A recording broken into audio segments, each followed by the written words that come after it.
The disgraced Rakari queen stumbles into the arms of an unsuspecting human guard, igniting an interstellar incident that will test the limits of compassion and duty.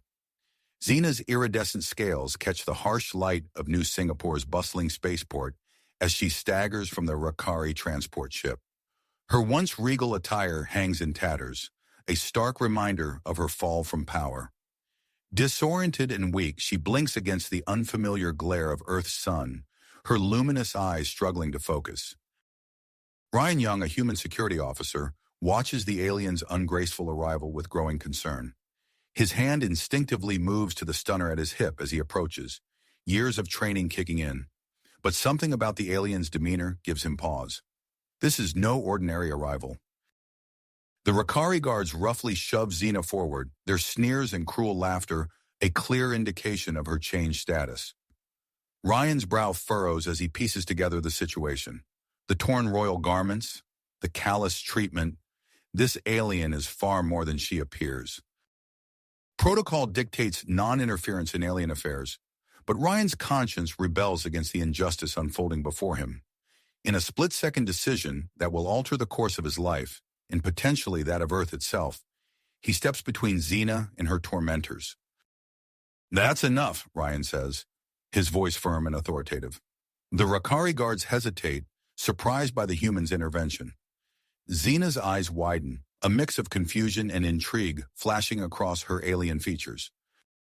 As the Rakari ship powers up its engines, preparing to depart, Ryan realizes the gravity of his actions.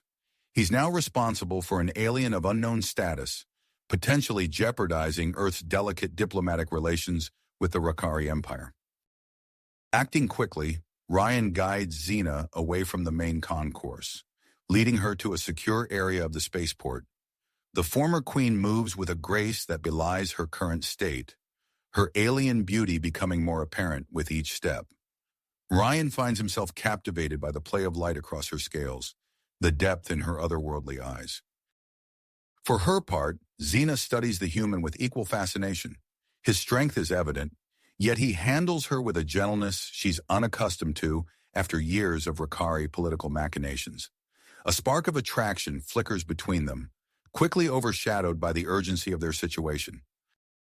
Ryan accesses a nearby terminal, his security clearance granting him entry to Earth's interstellar diplomatic databases. His eyes widen as he scans the recent reports.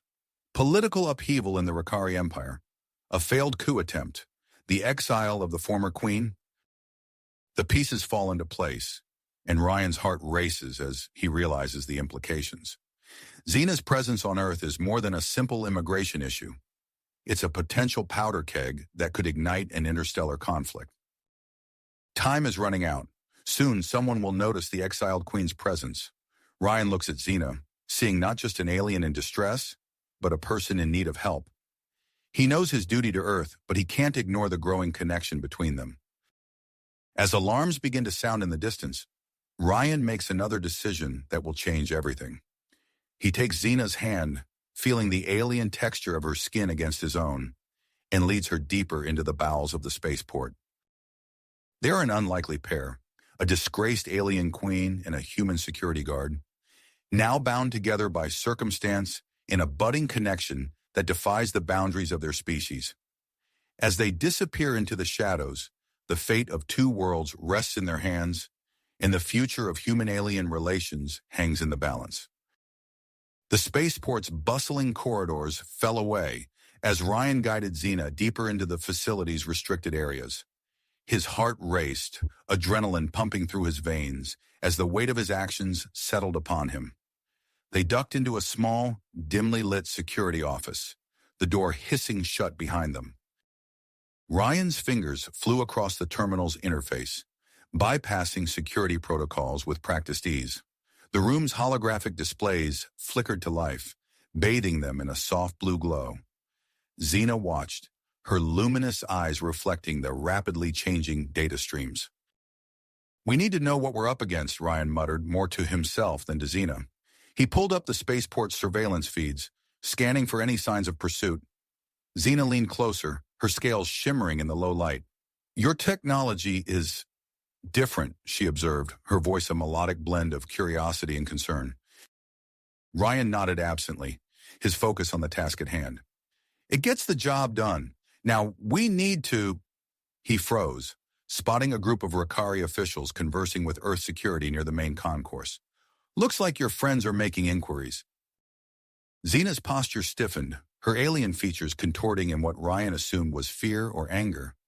They are not my friends, she said, her voice low and intense. They are the reason I am here. Ryan turned to face her, curiosity overriding his immediate concerns. What happened?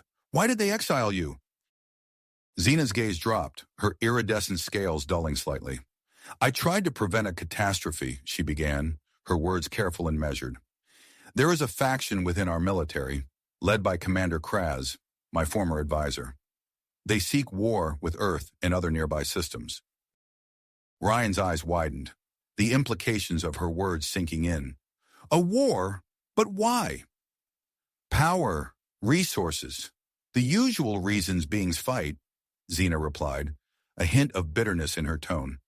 I attempted to stop them, to expose their plans, but they were too well prepared. They turned my own people against me, branded me a traitor. Before Ryan could respond, an alarm blared through the spaceport, causing both of them to flinch. He quickly checked the security feeds, his heart sinking at what he saw. We've got company, he said grimly. A Rakari search party just arrived. They're claiming it's a diplomatic mission, but he zoomed in on the lead figure, a tall, imposing Rakari with deep crimson scales. Xena hissed, her entire body tensing. Kraz, she spat the name, like a curse. We cannot let him find us. Ryan nodded, his mind racing.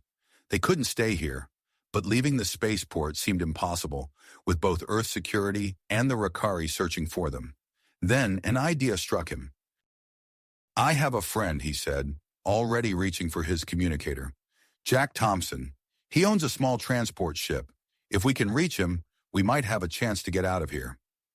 Xena nodded, her trust in Ryan evident despite their brief acquaintance. As Ryan made the call, explaining the situation in hurried coded language, Xena kept watch on the surveillance feeds. With a plan in motion, Ryan led Xena out of the security office and into the maze of maintenance tunnels that honeycombed the spaceport. The stark utilitarian corridors were a far cry from the opulence Xena was accustomed to, but she moved with a quiet purpose that impressed Ryan. As they navigated the twisting passages, Ryan found himself hyper-aware of Xena's presence, the soft rustle of her movements, the faint scent that reminded him of distant, alien flowers. In the confined space of a narrow service corridor, they paused to catch their breath, their faces mere inches apart. Ryan felt a surge of attraction, his eyes meeting Xena's luminous gaze. For a moment, the galaxy outside ceased to exist. They leaned closer, the air between them charged with unspoken tension. A sudden clang of metal on metal shattered the moment. Jack had arrived. This way, Ryan whispered, leading Xena towards the source of the sound. Jack Thompson, a grizzled veteran of countless interstellar runs, took in the situation with a raised eyebrow, but asked no questions. Let's move, he grunted, gesturing towards a nearby maintenance hatch. The trio made their way through the bowels of the spaceport, the distant sound of alarms spurring them on. They emerged into a small private hangar where Jack's ship, the Stardust Runner, sat waiting. As they approached the ship, the hangar doors began to open. Ryan's heart leapt into his throat as he saw Commander Kraz and his team enter, their weapons drawn. Go! Ryan shouted, urging Xena and Jack up the ship's ramp. The Stardust Runner's engines roared to life as Jack threw himself into the pilot's seat. Ryan secured Xena in the co-pilot's chair before taking up a defensive position by the closing ramp. With a teeth-rattling rumble, the ship lifted off. Through the closing ramp, Ryan caught a last glimpse of Kraz's furious face before the hangar fell away beneath them. As the Stardust Runner broke atmosphere, an uneasy quiet settled over the ship's cabin. Ryan slumped into a seat, the adrenaline slowly ebbing from his system. All right, Jack called from the pilot's seat, his voice gruff with barely suppressed curiosity. Now that we're not about to be vaporized, would someone mind telling me what the hell is going on? Ryan and Xena exchanged glances, the weight of their shared ordeal, and the uncertain future ahead hanging between them. As Ryan began to explain, Xena's hand found his, their fingers intertwining in a gesture that bridged the gap between their worlds. The stars streaked past the viewports as the Stardust Runner carried them into the depths of space, leaving Earth in the immediate danger behind. But as they plotted a course for the galactic conclave, none of them could shake the feeling that their adventure was only just beginning. The Stardust Runner sliced through the inky void of space, its occupants still reeling from their narrow escape from Earth. Ryan sat in the co-pilot's chair, his eyes fixed on the swirling star map projected before him. Xena stood behind, her scaled hand resting lightly on his shoulder, a gesture of comfort and unity that sent a shiver down his spine. Jack's gruff voice cut through the tense silence. "We've got company." Ryan's head snapped up, his fingers flying across the control panel. The long-range sensors flashed an urgent warning, a Rakari patrol vessel, closing fast. "They've spotted us," Ryan said, his voice tight. "We can't outrun them." Xena's grip on his shoulder tightened. "We need to find cover, quickly." Jack nodded, already adjusting their course. "There's a neutral trading hub nearby, Xerxes 9. We might be able to lose them there?" The Stardust Runner banked hard, diving towards the looming planet. As they entered the atmosphere, the ship shuddered under the strain of their rapid descent. Ryan's hands flew over the controls, creating false identification codes to mask their true identities. They touched down in a bustling spaceport, the ship's ramp barely touching the ground before Jack was ushering them out. "We need to blend in," he hissed, his eyes darting around the crowded landing pad. The trio stepped into a whirlwind of alien life. Towering insectoids brushed past squat, gelatinous beings. The air was thick with a cacophony of languages and the pungent smell of alien spices. Ryan felt Xena press close to his side, her luminous eyes wide as she took in the chaotic scene. Without thinking, he reached for her hand, their fingers intertwining. The contact sent a jolt through him, a reminder of the growing connection between them. As they navigated the crowded streets, Ryan found himself hyper-aware of Xena's presence. The way she moved with fluid grace, the play of light across her iridescent scales. Their eyes met, and he saw his own emotions reflected in her alien gaze. Jack, walking ahead, glanced back and frowned. He pulled Ryan aside, his voice low and urgent. "Kid, I know you've got a thing for the alien queen, but now's not the time. We're in over our heads as it is." Ryan nodded, acknowledging the truth in Jack's words. But as they continued through the city, he couldn't ignore the magnetic pull he felt towards Xena. Their exploration was cut short by a familiar sight. Ryan grabbed Xena's arm, pulling her into a shadowy alcove. Jack followed, his hand instinctively moving to his concealed weapon. Across the street, a group of Rakari officials was engaged in a heated discussion with a motley crew of rough-looking aliens. Ryan strained to hear their conversation. "The weapons will be delivered on schedule," one of the aliens growled, his voice barely above a whisper. "The Crimson Syndicate always delivers." Xena's breath caught. "Crimson Syndicate," she hissed. "They're the most notorious arms dealers in the galaxy." As they listened, the grim reality of the situation became clear. The Rakari were purchasing advanced weapons for their planned invasion of Earth. Ryan's mind raced. "We need proof," he said, his voice tight with urgency. "Something concrete to take to the galactic conclave." Jack nodded grimly. "I've heard rumors about a Crimson Syndicate outpost here on Xerxes 9. If we can infiltrate it..." The plan came together quickly. As night fell over the alien city, they put it into action. Ryan led the way, his security training kicking in as he bypassed the outpost's defenses. Xena followed close behind, her knowledge of Rakari protocols proving invaluable. Inside the facility, they moved like shadows.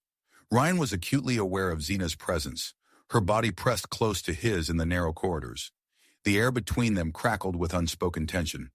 They found the data room, a cavernous space filled with rows of alien computers. As Ryan worked to download the incriminating files, Xena stood guard, her alien senses on high alert. "Ryan," she said softly, her voice tinged with vulnerability. "If we fail..." He turned to her, struck by the weight of responsibility in her eyes. Without thinking, he reached out, cupping her face in his hand. "We won't fail," he said fiercely. "I promise." The moment stretched between them, charged with emotion. Then, as if drawn by an irresistible force, they came together. The kiss was electric, a meeting of two worlds, two hearts beating as one. Their moment of connection was shattered by Jack's urgent voice in their earpieces.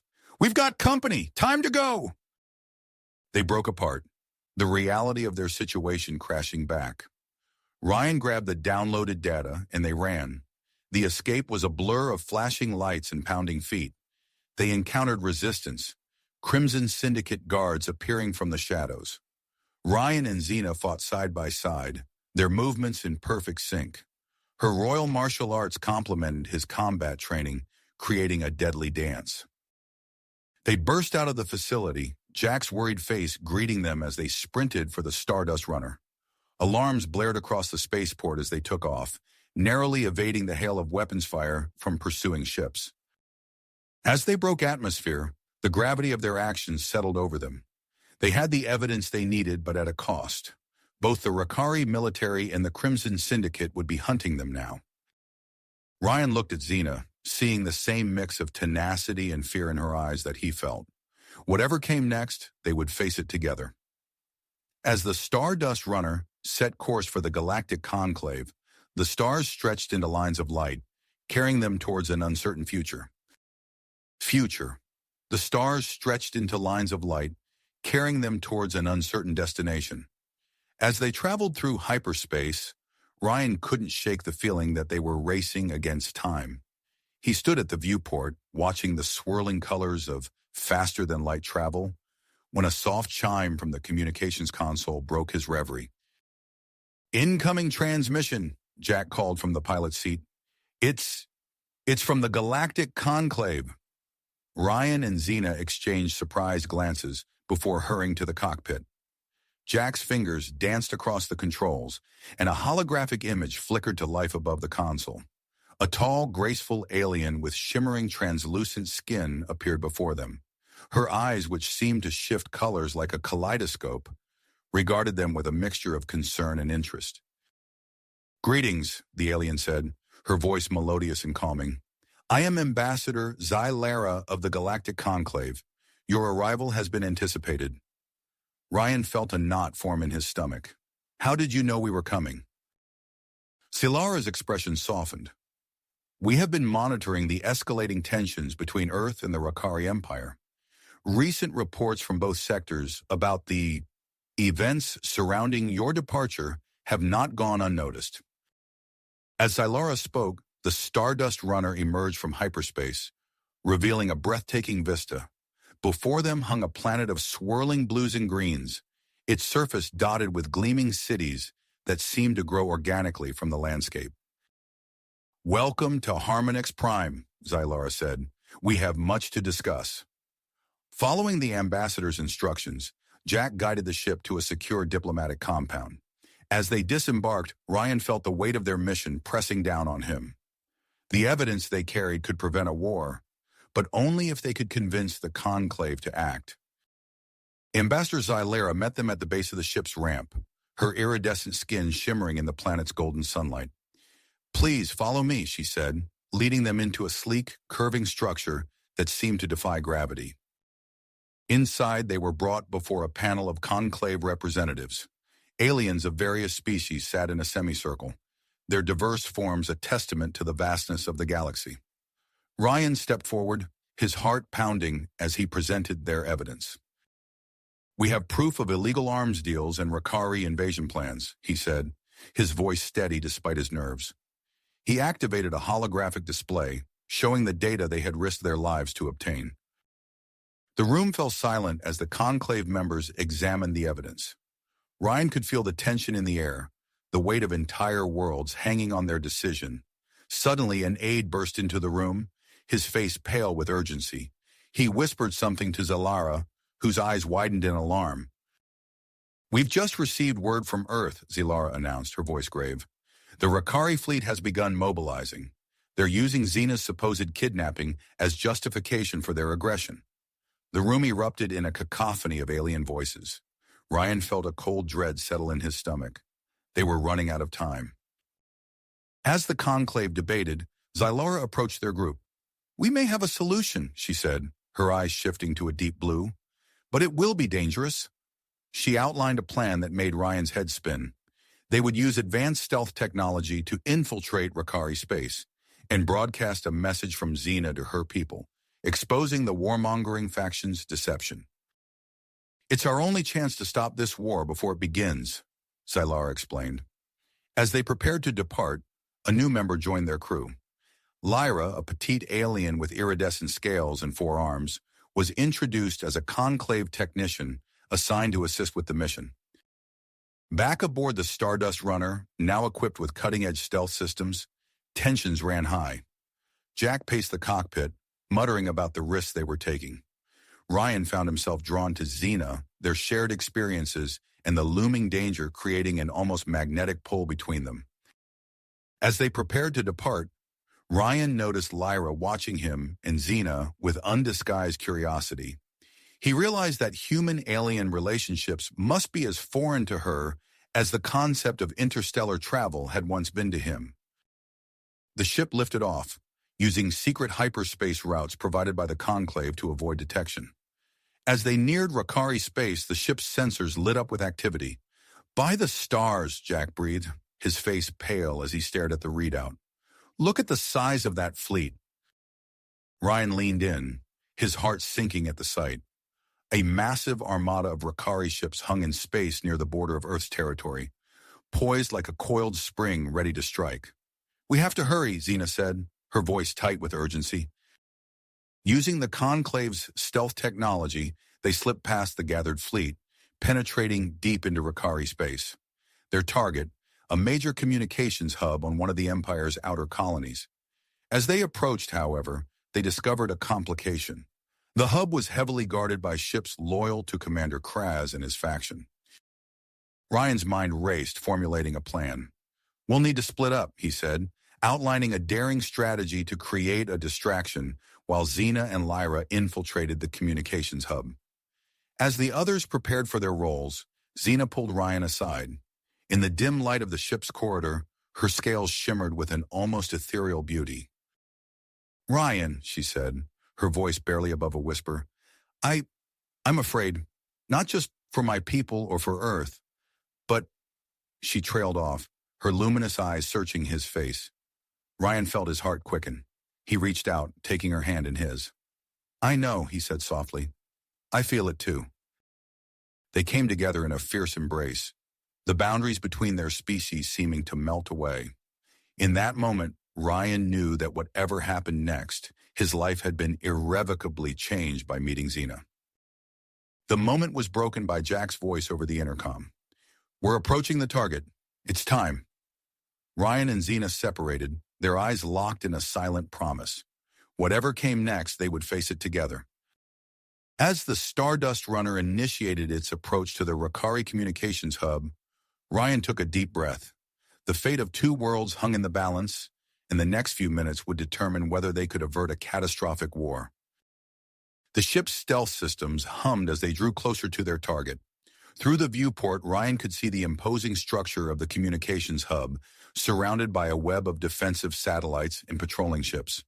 Their plan was risky, but it was their only chance to expose the truth and stop the conflict before it could begin. "Everyone ready?" Jack called from the pilot's seat, his hands hovering over the controls. The tension in his voice was palpable. Ryan looked at Xena, seeing the perseverance in her alien eyes. He nodded, his fists tight. "Let's do this." "This?" Ryan's words hung in the air as the Stardust Runner glided silently through space, its advanced stealth systems masking their approach.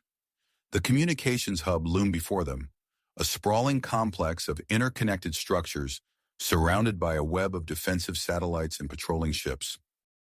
"Initiating final approach," Jack announced, his voice taut with concentration. "Stealth systems at maximum output." Ryan felt a surge of adrenaline as he took his place at the weapons console. He glanced at Xena, who was preparing for her infiltration mission with Lyra. Their eyes met briefly, conveying a wordless mix of willpower and concern. Remember the plan, Ryan said, addressing the team. Jack and I will create a diversion while Xena and Lyra infiltrate the hub. We'll rendezvous at the extraction point in exactly 45 minutes. As they neared the outer perimeter of the hub's defenses, Ryan activated the Conclave's stealth technology. The ship's exterior shimmered briefly before seeming to fade into the starry backdrop. Cloaking successful, Lyra confirmed, her four arms working in perfect synchronization across multiple control panels. We're invisible to Rakari sensors, for now.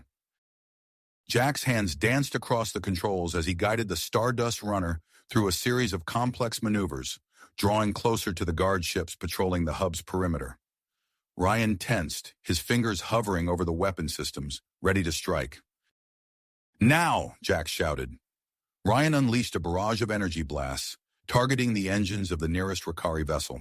The sudden attack caught the guards off guard, and chaos erupted as alarms blared across the enemy fleet. Xena, Lyra, go, Ryan commanded. In a flash, Xena and Lyra were gone, their small stealth pod detaching from the Stardust runner and darting towards the communications hub. Ryan watched the pod's trajectory for a moment before refocusing on the battle at hand. Jack's piloting skills were put to the test as he weaved the Stardust runner through a hail of return fire. Ryan continued to target key systems on the Rakari ships, disabling their weapons and engines without causing catastrophic damage. We've got their attention, Jack growled, narrowly avoiding a barrage of energy torpedoes. Let's hope Xena and Lyra make it count. Inside the stealth pod, Xena and Lyra approached the communications hub, their hearts racing. Using Xena's knowledge of Rakari security protocols, they identified a maintenance airlock and successfully docked. We're in, Xena whispered into her communicator as they entered the facility. The interior of the hub was a maze of corridors and control rooms. Lyra's technical expertise proved invaluable as they bypassed security checkpoints and avoided patrolling guards. They moved swiftly and silently, aware that every second counted. As they rounded a corner, they encountered a group of Rakari officers. Xena tensed, ready for a fight, but to her surprise, recognition dawned in the officers' eyes. "My queen," one of them gasped, dropping to one knee. "We thought you lost."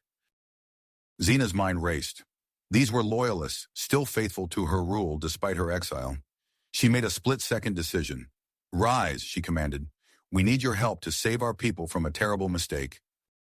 With the loyalist officers now providing crucial insider assistance, Xena and Lyra made quicker progress towards the central control room. However, their advancement didn't go unnoticed. In the space above the hub, the battle intensified.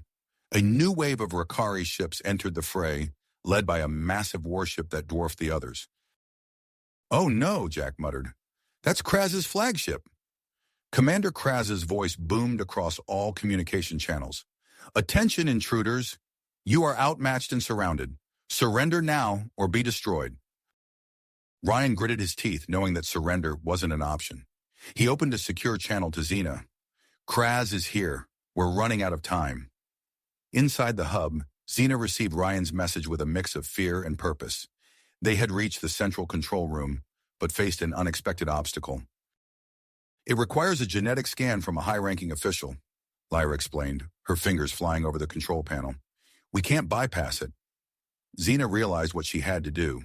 "Use my scan," she said. "It's the only way." Lyra's eyes widened. "But Your Highness, it will alert Kraz to your presence immediately." Xena took a deep breath, steeling herself. "We have no choice. The fate of both our worlds depends on this message being sent." As Xena placed her hand on the scanner, alarms blared throughout the facility. In space, Kraz's forces redoubled their efforts to breach the hub's defenses. The Stardust runner shuddered under the assault, systems failing across the board. "We can't take much more of this," Jack shouted over the din of battle. Ryan made a desperate decision. Using every trick he'd learned in his security training, he hacked into the Rakari communication channels, establishing a direct link with Xena. "Xena," he called, his voice strained. "We're taking heavy fire. Kraz knows you're there. You need to broadcast that message now." Their eyes met through the video link, a world of unspoken emotions passing between them in an instant. "Ryan," Xena began, her voice thick with emotion, "if we don't make it, We will, Ryan interrupted fiercely. Just send the message. We'll be there.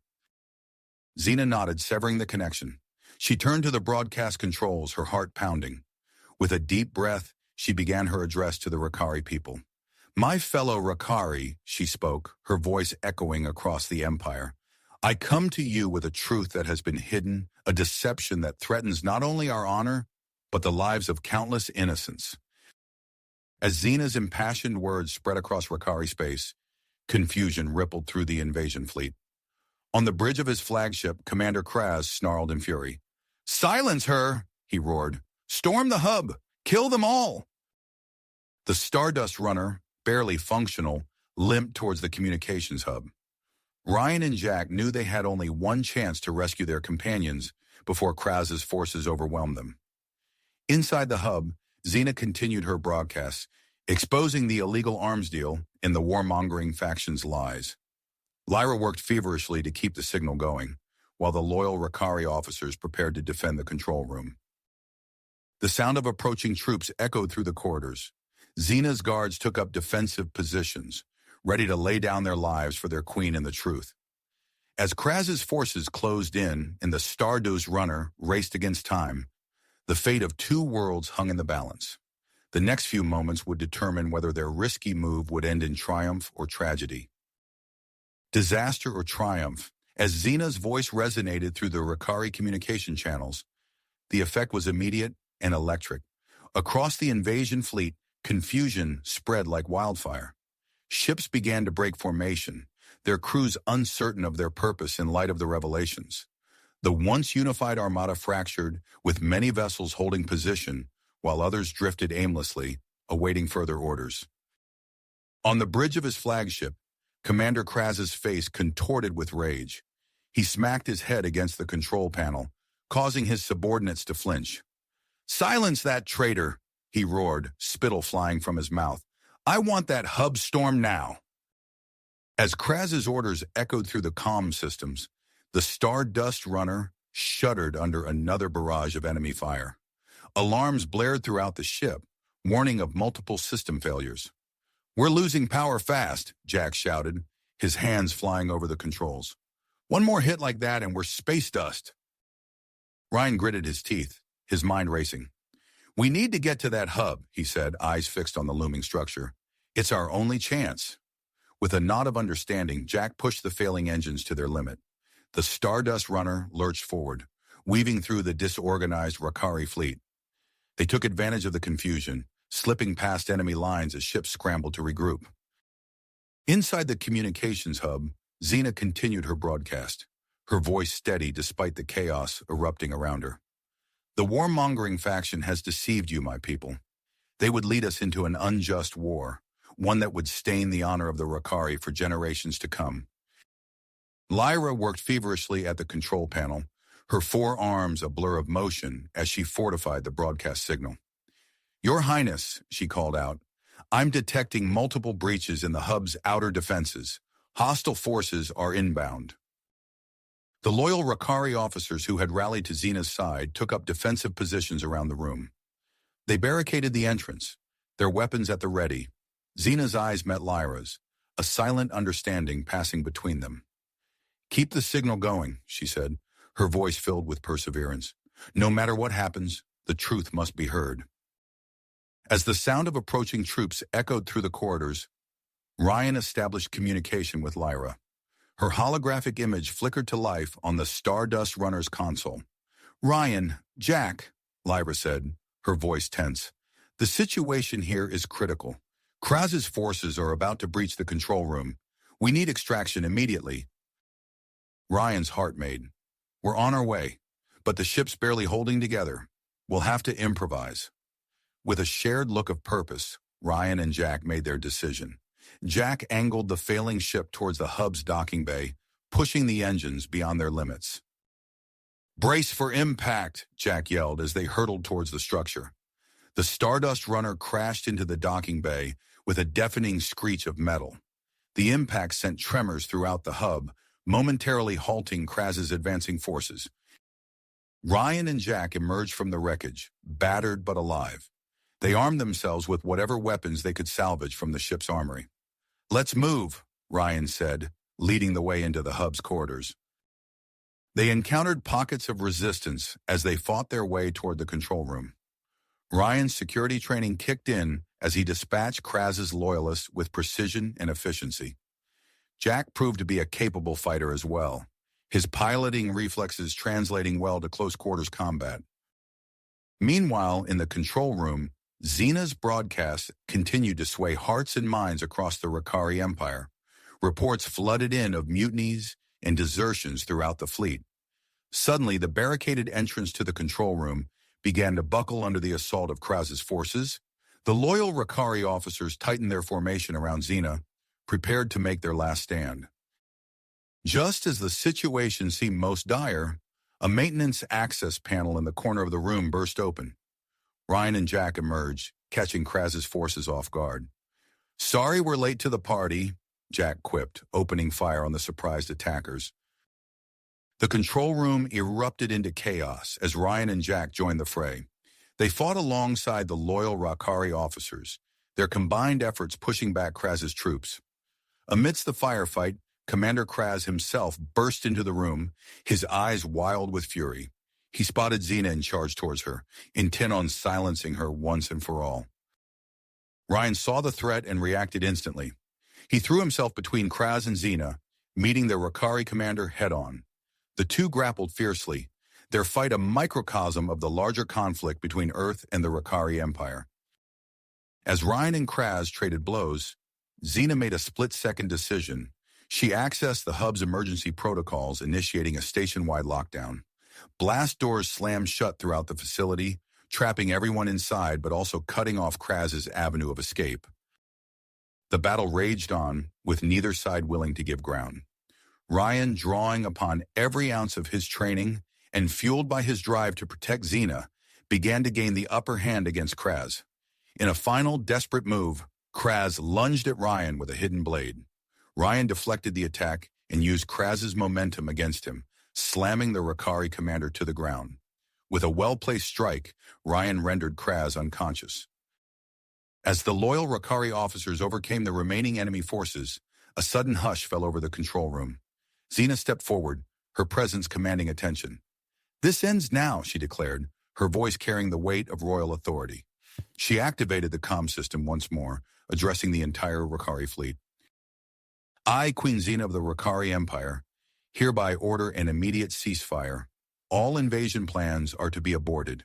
Stand down and await further instructions." Her words echoed across space, bringing the conflict to a sudden halt. The invasion fleet, already in disarray, began to power down their weapon systems. As the immediate danger passed, Ryan and Xena's eyes met across the room. They shared a moment of unspoken emotion, relief mingling with the realization of the challenges that still lay ahead. Jack approached them, his expression a mix of excitement and concern. "So," he said, gesturing to the destroyed control room and the fleet of confused Rakari ships visible through the viewport, "what's the plan now?" Ryan and Xena exchanged glances, the weight of their next steps heavy on their shoulders. They had won the battle, but the war for peace between their peoples was far from finished. Over. The real challenge lay ahead. Xena took a deep breath, her regal composure returning despite the chaos around them. "We need to act quickly," she said, her voice steady. "The Empire is in turmoil, and we must seize this moment to secure lasting peace." Ryan nodded, his mind already racing with possibilities. "We can't stay here," he said, glancing at the destroyed control room. "This hub is compromised, and we're still technically fugitives." "I have an idea," Xena announced, her eyes gleaming with perseverance. She strode to the communications panel, her fingers flying over the controls. "I'm calling for an emergency session of the Rakari High Council at Nexus 7. Jack raised an eyebrow. "Nexus 7? The neutral space station?" "Precisely," Xena confirmed. "It's the perfect location, equidistant from both Rakari and Earth space. We'll force all factions to come to the table and hammer out a resolution." As Xena broadcasted her royal summons across the Empire, Ryan established contact with Earth's United Space Command. His voice carried the weight of his experience and reputation as he explained the situation, convincing Earth's leadership to send a diplomatic delegation to Nexus 7. "We've got movement," Lyra called out, her four eyes fixed on the security feeds. "Kraz's loyalists are being rounded up by the officers who sided with us." Ryan's expression darkened. "But not all of them, I bet. We need to assume some of the warmongering faction has gone to ground." Xena finished her broadcast and turned to the group. "Then we move first. We'll head to Nexus 7 ahead of the main delegations.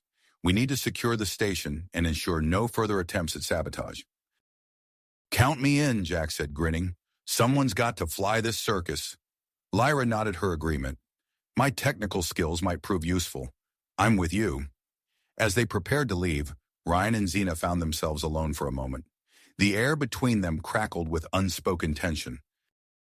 "Xena," Ryan began, his voice low, "what we've been through, Xena placed a finger on his lips, silencing him. "I know," she said softly, "but now is not the time. We have a galaxy to save, remember?" Ryan nodded, understanding the weight of their responsibilities. Yet as their eyes met, a spark of something deeper passed between them, a promise of future possibilities.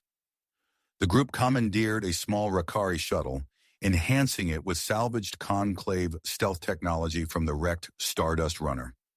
As they prepared for launch, Lyra's antennae suddenly twitched.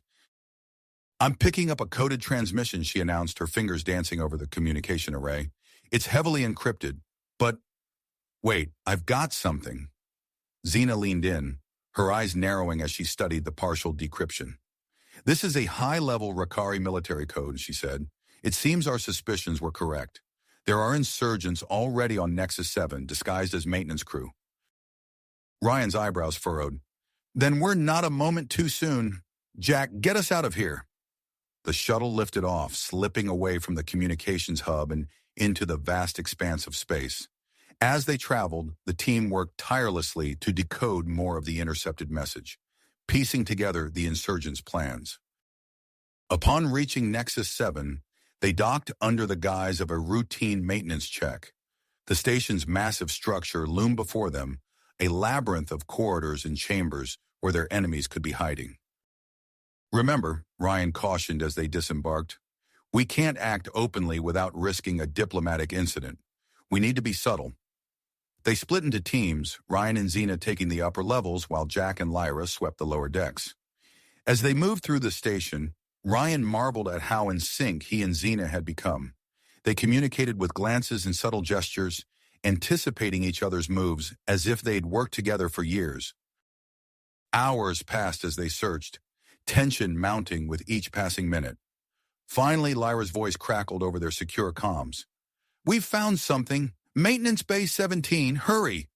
Ryan and Xena raced through the corridors, arriving just as Jack and Lyra were prying open a hidden panel. Inside, they discovered a cache of high-yield explosives, enough to cripple the station's life support systems. "We need to disarm these now," Ryan said, kneeling beside the devices. "Lyra, talk me through it." As Ryan worked to neutralize the threat, Xena's communicator chirped. Her face paled as she read the message. "The delegations," she said, her voice tight. "They're arriving early. We're out of time." Ryan's hands moved faster, sweat beading on his forehead as he carefully disconnected wires and removed power sources. The others stood guard, acutely aware of the approaching diplomats and the hidden insurgents who might still be lurking. With seconds to spare, Ryan disabled the last explosive. He stood, exhaling sharply. "It's done, but this can't be all of them. We need to—" His words were cut off by the station-wide announcement. "Attention all personnel. The Earth and Rakari delegations have begun docking procedures. Please prepare for their arrival." Ryan and Xena shared a look of commitment. They had prevented a disaster, but the real challenge was just beginning. As they made their way to the main concourse, both knew that the coming negotiations would test not only their diplomatic skills, but also the bond that had grown between them. The doors to the docking bay slid open, revealing the first of the arriving delegates. Ryan squared his shoulders, Xena lifted her chin, and together they stepped forward to face whatever the future might hold. "Bring." Ryan squared his shoulders. Xena lifted her chin, and together they stepped forward to face whatever the future might hold. As the delegates began to file into Nexus 7, Ryan's comm unit vibrated. He glanced at the message from Lyra.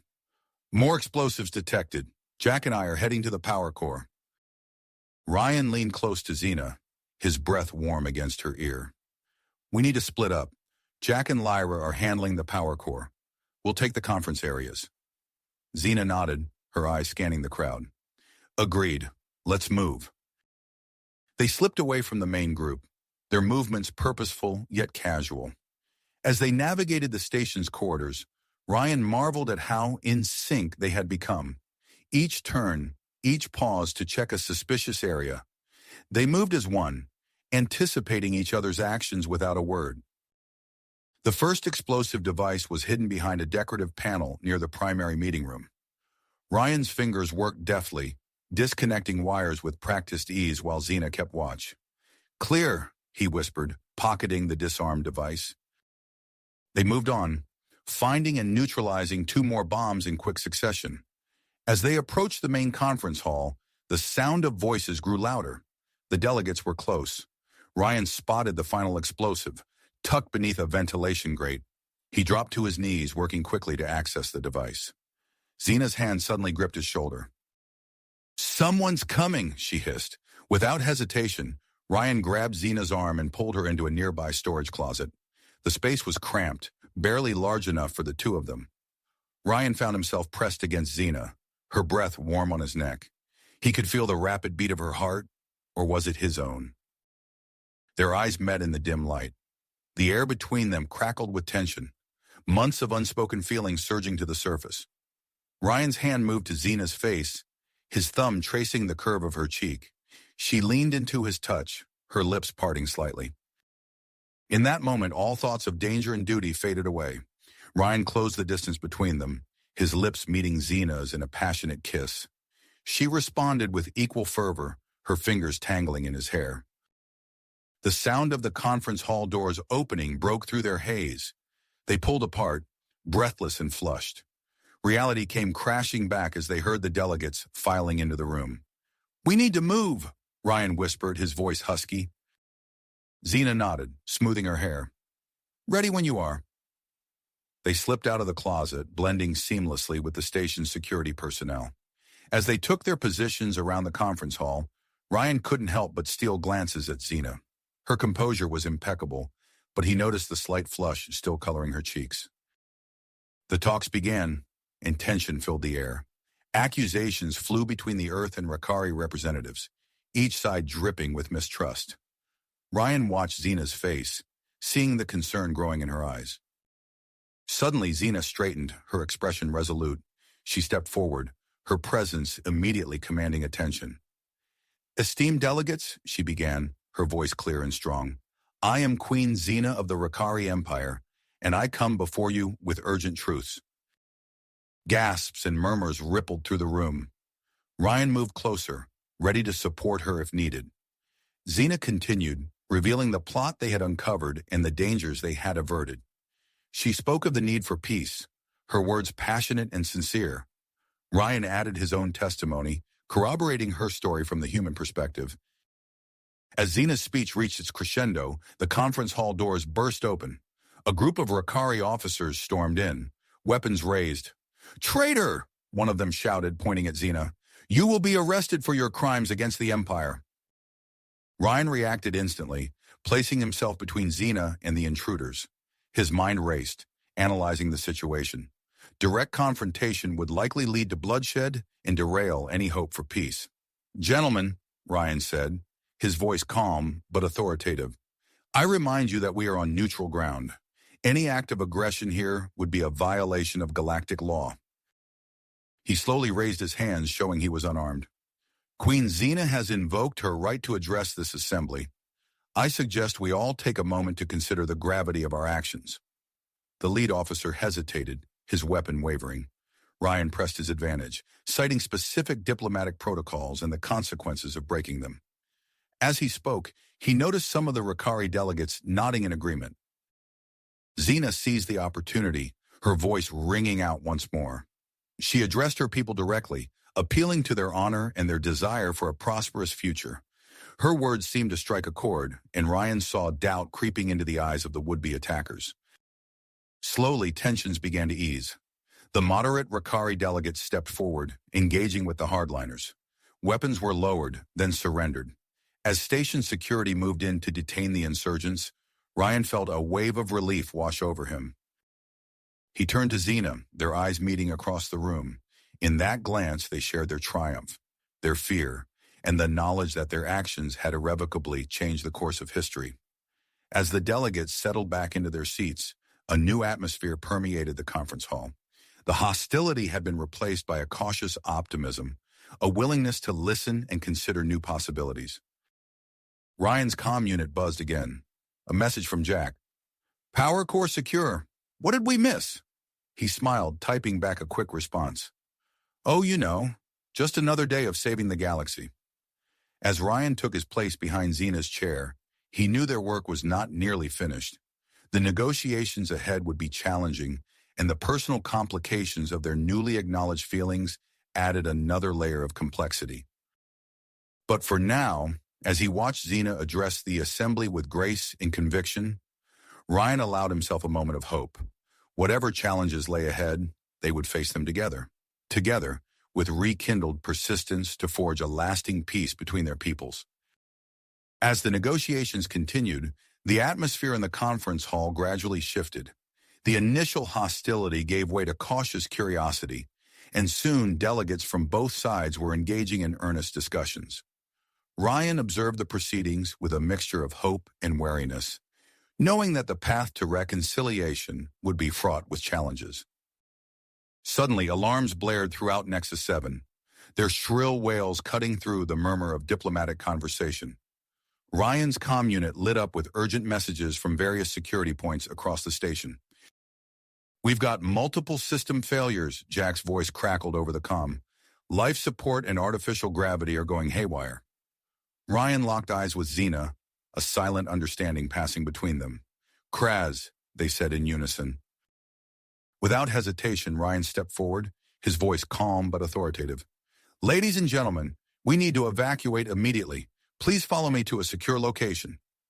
As panic threatened to overtake the delegates, Xena's regal presence commanded attention. "I urge you all to remain calm. This is precisely the kind of challenge that requires our unity. Let us show that humans and Rakari can work together in the face of adversity." Her words had an immediate effect, quelling the rising fear. Ryan quickly organized the delegates into groups, assigning a mix of human and Rakari security personnel to each. As they moved through the corridors of Nexus 7, the station's artificial gravity fluctuated wildly, forcing them to adapt their movements with each step. Ryan's mind raced as he led the group toward the emergency bunker. He tapped his comm unit. "Jack, Lyra, what's your status?" "We're at the power core," Lyra responded, her voice strained. "The damage is extensive, but we're working on it." "There's something else, Ryan. We found evidence of a hidden subroutine in the station's systems.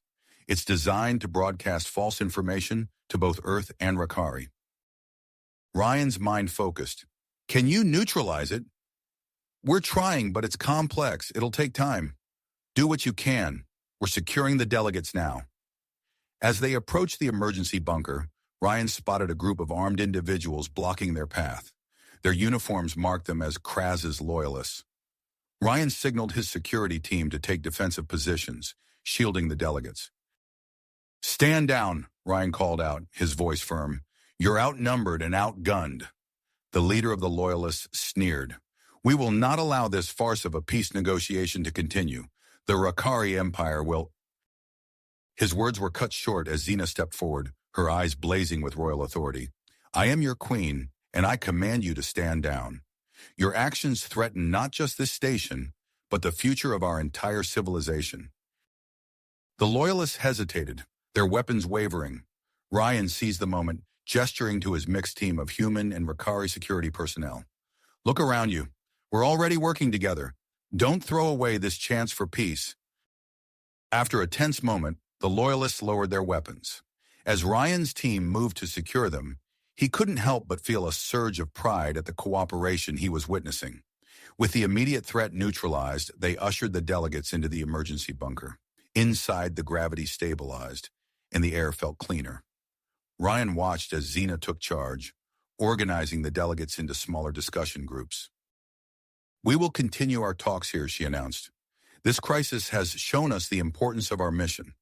Let us use this time to bridge our differences and find common ground." As the negotiations resumed with renewed vigor, Ryan received another update from Jack and Lyra. They had managed to restore partial life support and were making progress on the hidden subroutine. However, they warned that Kraz's loyalists were still active in other parts of the station. Ryan organized a response team, carefully selecting a mix of human and Rakari personnel. "We're going to sweep the station and neutralize any remaining threats," he briefed them. "Remember, we're stronger together. Watch each other's backs." As they moved out, Ryan caught Xena's eye across the room. She nodded, a silent acknowledgement of the trust between them. He knew she would keep the peace process moving forward while he secured the station. The response team encountered pockets of resistance as they swept through Nexus 7. In each confrontation, Ryan was impressed by how quickly the human and Rakari members adapted to each other's tactics. What started as awkward coordination soon became a seamless dance of teamwork. Hours passed as they cleared section after section of the station. Ryan's comm unit buzzed with updates from Jack and Lyra, who were making steady progress in restoring the station systems and unraveling the complex subroutine. As they approached the final sector, Ryan's instincts screamed danger. He held up a hand, signaling the team to halt. Just then, a barrage of energy weapons fire erupted from around the corner. "Take cover!" Ryan shouted, diving behind a bulkhead. As the team returned fire, he noticed a Rakari officer named Krell move to a better position, covering a human teammate in the process. The firefight was intense but brief. With their superior coordination, Ryan's team quickly overwhelmed the Loyalists. As the last opponent surrendered, Ryan stepped forward, surveying the scene. "Well done, everyone," he said, his voice filled with genuine appreciation. "Your teamwork today has been exemplary." As they secured the prisoners, Ryan's comm unit chimed. It was Xena. "Ryan, we need you back at the bunker." Her voice was urgent. "Ambassador Thalia from the Galactic Conclave has arrived. She's offering to mediate the negotiations." "Understood. We're on our way." As they made their way back, Ryan couldn't help but feel a glimmer of hope. Despite the challenges they had faced, the bonds forged in crisis might just be strong enough to build a lasting peace. But as they approached the bunker, a new alert flashed across Ryan's comm unit. A Rakari warship, loyal to Kraz, had been detected on an intercept course with Nexus 7. The day's victory suddenly felt hollow as Ryan realized their greatest challenge still lay ahead. Ryan's heart raced as he processed the implications.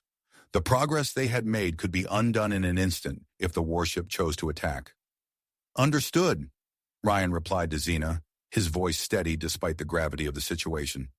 "We're on our way back now. Have you informed Ambassador Thalia of the incoming threat?"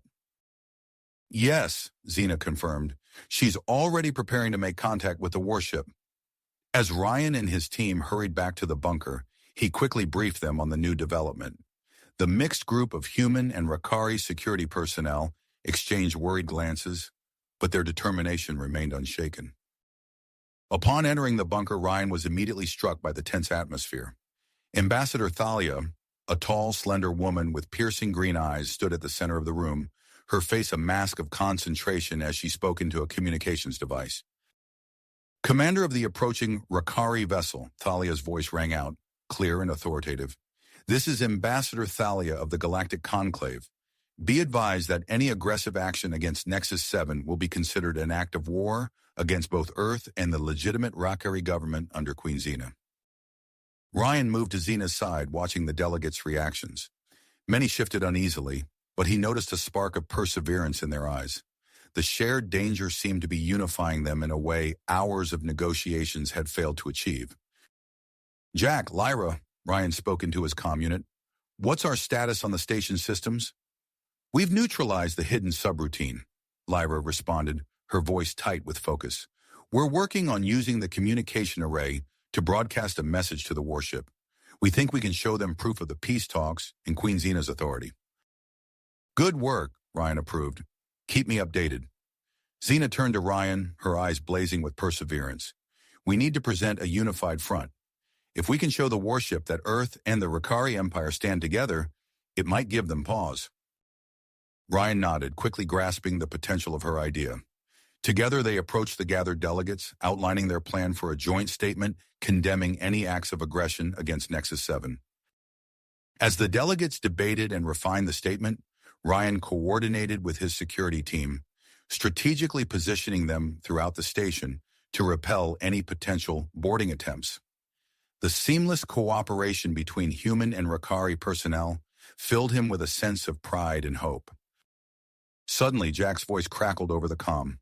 Ryan, we're ready to broadcast, but we need Queen Xena to deliver the message. Without hesitation, Xena stepped forward. I'm ready, she declared, her voice steady and resolute. As Xena prepared to address the warship, a new alert flashed across the station's monitors. An Earth peacekeeping vessel had entered the sector, positioning itself defensively near Nexus 7. This is Captain Drell of the Earth peacekeeping vessel Horizon, a gruff voice announced over the comms. We stand ready to defend Nexus 7 and the peace process. Relief washed over Ryan. The additional support could tip the scales in their favor. Xena took a deep breath and began her transmission to the warship. Her image, projected larger than life, showed her standing tall and regal with Ryan at her side. Crew of the Rakari warship, Xena began, her voice resonating with authority. I am Queen Xena of the Rakari Empire. I stand before you not as an enemy, but as your rightful ruler and a seeker of peace. As Xena spoke, revealing the truth about Kraz's deception and the illegal arms deal, Ryan watched the reactions of those around him. The delegates leaned forward, captivated by her words. Even Ambassador Thalia seemed impressed by Xena's poise and conviction. I challenge you to consider the consequences of your actions, Xena continued, her gaze unwavering. Not just for yourselves, but for all Rakari. The path of peace lies before us. Will you choose to walk it with us, or cling to the shadows of a corrupt regime? As Xena's transmission ended, an uneasy silence fell over the bunker. Ryan's comm unit buzzed with updates from his security team, reporting movement on the warship but no signs of immediate aggression. Minutes stretched like hours as they waited for a response. Then suddenly, Ambassador Thalia's communication device lit up. This is Lieutenant Krav of the Rakari warship Sunfire, a hesitant voice announced. We request permission to dock with Nexus 7. We wish to participate in the peace talks. A collective sigh of relief echoed through the bunker. Ryan met Xena's eyes, sharing a moment of triumph amidst the tension. As preparations began for the warship's arrival, Ryan couldn't help but marvel at how quickly the situation had shifted. The crisis had been averted without a single shot fired, through words and unity alone. Yet as he watched Xena move among the delegates, graciously accepting their congratulations, Ryan knew their work was far from finished. The arrival of the warship's crew would add new complexities to the negotiations. And beyond that, the personal implications of his deepening bond with Xena loomed large in his mind. For now, though, Ryan allowed himself a moment to appreciate their victory. As he moved to coordinate the docking procedures with Captain Drell and his security team, he felt a renewed sense of purpose. The path ahead might be uncertain, but they had proven that humans and Rakaris could face any challenge together. As Ryan coordinated the docking procedures for the Rakari warship Sunfire, a palpable sense of anticipation filled the air. The arrival of the former insurgents marked a pivotal moment in the peace talks, adding a new layer of complexity to an already delicate situation.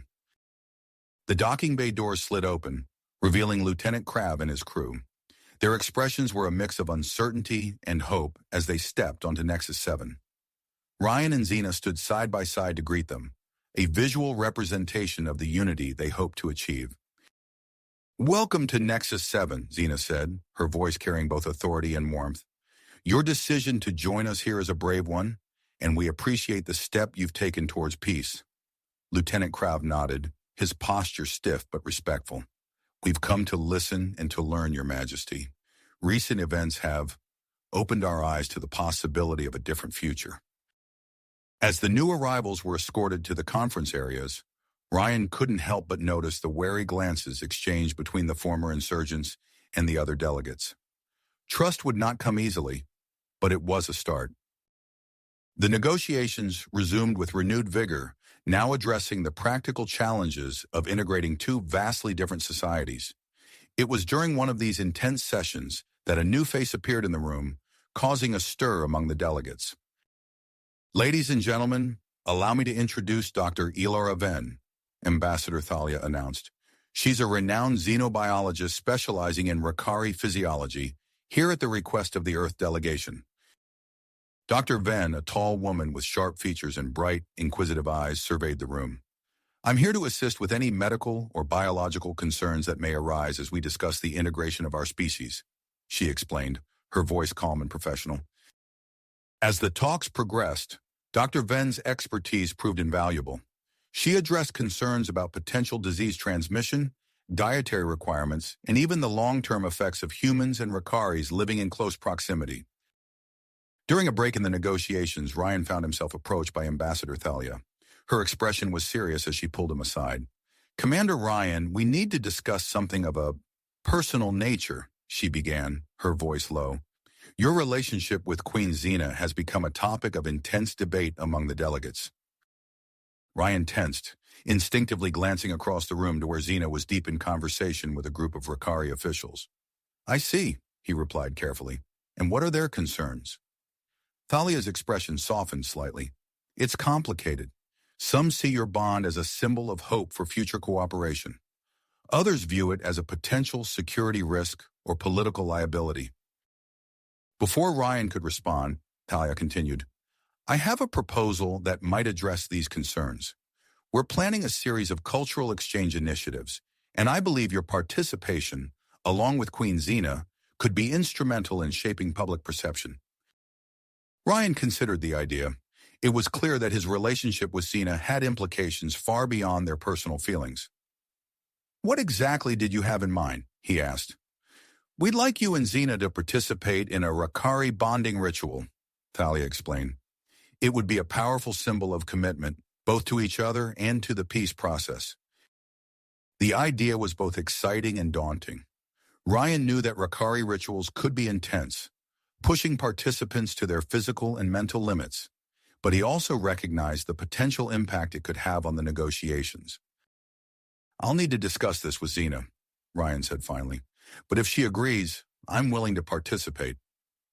As Ryan sought out Xena to discuss the proposal, he couldn't shake the feeling that they were about to embark on something that would change not just their lives, but the course of human-Rakari relations forever.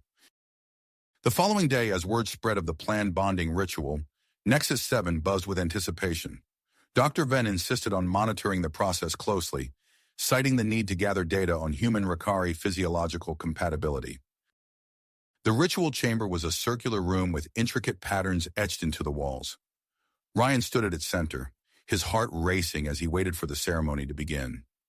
Xena entered, dressed in traditional Rakari robes, her presence instantly calming him.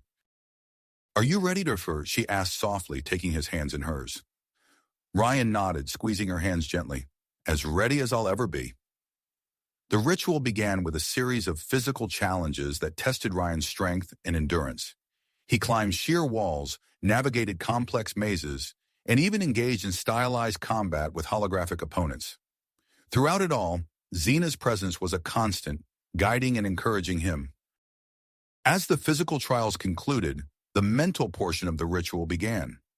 Ryan found himself immersed in vivid visions of Rakari history and culture. He saw ancient battles, witnessed the rise and fall of empires, and experienced the rich tapestry of Rakari art and music. The intensity of the experience was overwhelming. Ryan felt as if his mind was expanding, taking in centuries of knowledge in mere moments. Through it all, he could feel Xena's consciousness intertwined with his own, a comforting presence in the storm of information. When the ritual finally ended, Ryan collapsed to his knees, gasping for breath. Xena knelt beside him, her eyes shining with a mixture of pride and concern. "You did it," she whispered, helping him to his feet. "You've honored our ways and proven your commitment." As they emerged from the ritual chamber, they were met with a crowd of delegates and officials. The atmosphere was charged with a mix of excitement and apprehension. Dr. Venn pushed through the crowd, her medical scanner already in hand. "Commander Ryan, how do you feel?" she asked, her voice tight with professional concern. Ryan blinked, suddenly aware that something had changed. The world around him seemed sharper, more vivid. He could hear conversations from across the room with perfect clarity, and even the faintest scents in the air were now distinct and identifiable. "I feel different," he said slowly, struggling to find the right words. "Everything is more intense, more clear." Dr. Venn's eyes widened as she studied her scanner. "Fascinating," she murmured. "Your neural activity has increased dramatically, and there are changes in your sensory perception that I've never seen before in a human subject." As word of Ryan's transformation spread through Nexus 7, reactions varied widely. Some saw it as an exciting development, a sign of the potential benefits of human Rakari integration. Others viewed it with suspicion and fear, arguing that it proved the dangers of close contact between the species. Amidst the growing controversy, Jack and Lyra approached Ryan with a proposal. "We've been thinking," Jack began, his eyes glinting with enthusiasm. "Why not use this as an opportunity to showcase the potential of human Rakari cooperation?" Lyra nodded in agreement. "We could organize joint training exercises for the mixed security teams. It would build trust and help identify any challenges in integrating our protocols." Ryan considered the idea, acutely aware of the weight of his new role as a living symbol of human Rakari relations. "Set it up," he said finally. "But let's keep it low-key for now. We don't want to provoke any more controversy than necessary." As preparations for the joint exercises began, Ryan couldn't shake the feeling that they were on the cusp of something monumental. The path ahead was uncertain, filled with both promise and peril. But as he looked at Xena, standing tall and resolute beside him, he knew that whatever challenges lay ahead, they would face them together. Together. As Ryan pondered the challenges ahead, a commotion near the entrance of the conference room caught his attention. A group of Earth delegates had just entered, led by a tall, imposing figure with silver hair and a stern expression. Ambassador Thalia hurried over to greet them, her face a mix of surprise and concern. "Commander Ryan, Queen Xena," Thalia called, gesturing for them to join her. "Allow me to introduce General Marcus Thorne from Earth's military command." Ryan straightened, instinctively adopting a more formal posture as he approached the general. He could feel Xena's presence beside him, her body language mirroring his own. General Thorne's piercing gaze swept over them both before settling on Ryan. "Commander," he said, his voice gruff, "I understand you've undergone some changes recently." Before Ryan could respond, Dr. Venn appeared at his side, medical scanner in hand. "Indeed he has, General," she interjected, her eyes gleaming with scientific excitement. "And we're just beginning to understand the implications." The general's frown deepened. "That's precisely why I'm here. The Joint Chiefs are concerned about the potential security risks of these enhanced individuals." Ryan felt a surge of defensiveness, but kept his voice level. "With all due respect, sir, I assure you my loyalty to Earth and our mission here hasn't changed." "Perhaps not," Thorne conceded, "but we need to consider the bigger picture. The Earth delegation is proposing a program to create more human Rakari hybrids like yourself. A peacekeeping force, they're calling it." Xena stepped forward, her voice calm but firm. "Such a force could be invaluable in maintaining the peace we've worked so hard to achieve." General Thorne's eyes narrowed. "Or it could be the first step towards compromising humanity's independence. We've seen how quickly Commander Ryan's physiology has changed. Who's to say these hybrids would even be human anymore?" The tension in the room was palpable. Ryan could hear the whispers of nearby delegates, their words clear despite their hushed tones. Another reminder of his enhanced senses. Ambassador Thalia intervened, her diplomatic skills on full display. "These are all valid concerns, General. Perhaps we could continue this discussion in a more private setting. I believe Dr. Venn has prepared a preliminary report on Commander Ryan's condition." As they moved to a smaller conference room, Ryan noticed Jack and Lyra huddled over a datapad, excitement evident in their hushed conversation. He made a mental note to check in with them later, The private meeting was intense.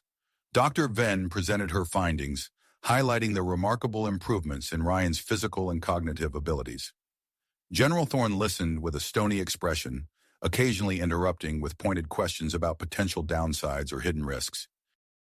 Hoy, while the immediate effects appear beneficial, Dr. Venn concluded, we need more time to study the long-term implications. I propose a comprehensive medical evaluation of Commander Ryan, along with a small group of volunteers, before we consider expanding this program. Thorne leaned back in his chair, his expression unreadable. And what about the cultural implications? We're not just talking about physical changes here. Xena spoke up, her voice soft but resolute. That's why we've been participating in public events, General, to show both our peoples that cooperation is possible, even beneficial. Ryan nodded in agreement. We're planning more outreach programs. In fact, there's a broadcast event scheduled for later today. The General's response was interrupted by an excited knock at the door. Jack burst in, his face flushed with excitement. Sorry to interrupt, but we've done it. Lyra and I have cracked the universal translator. The news momentarily dispelled the tension in the room.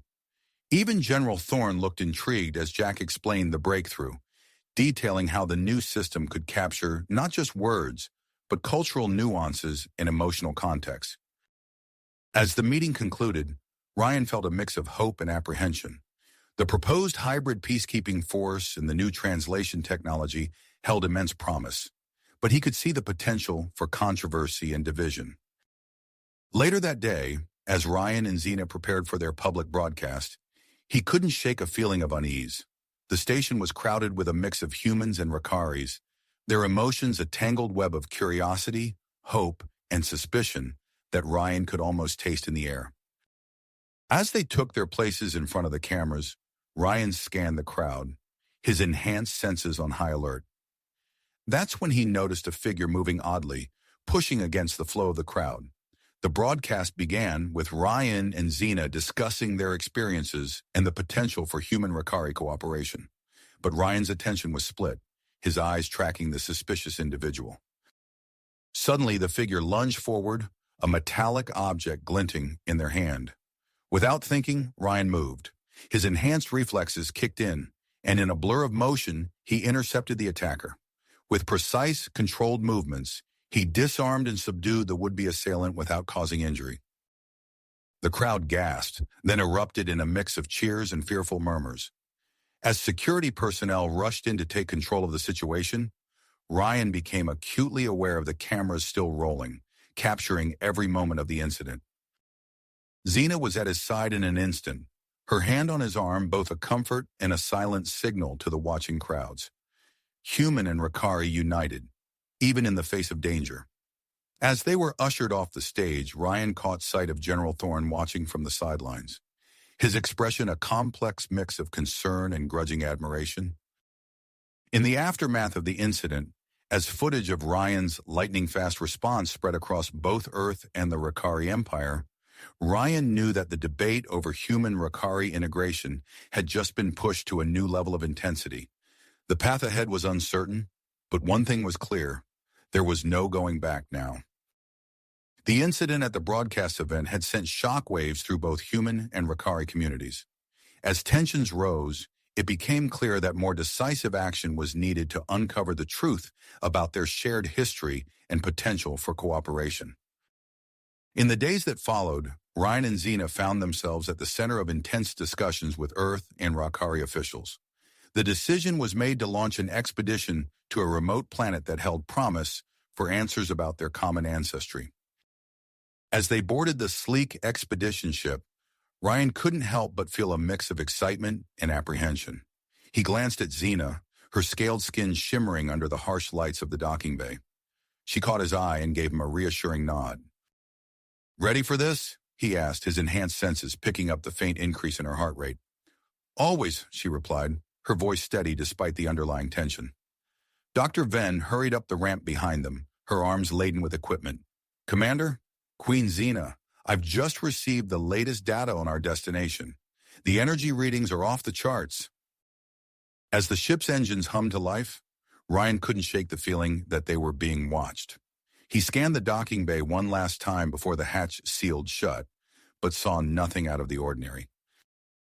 The journey to the mysterious planet was long, but far from uneventful.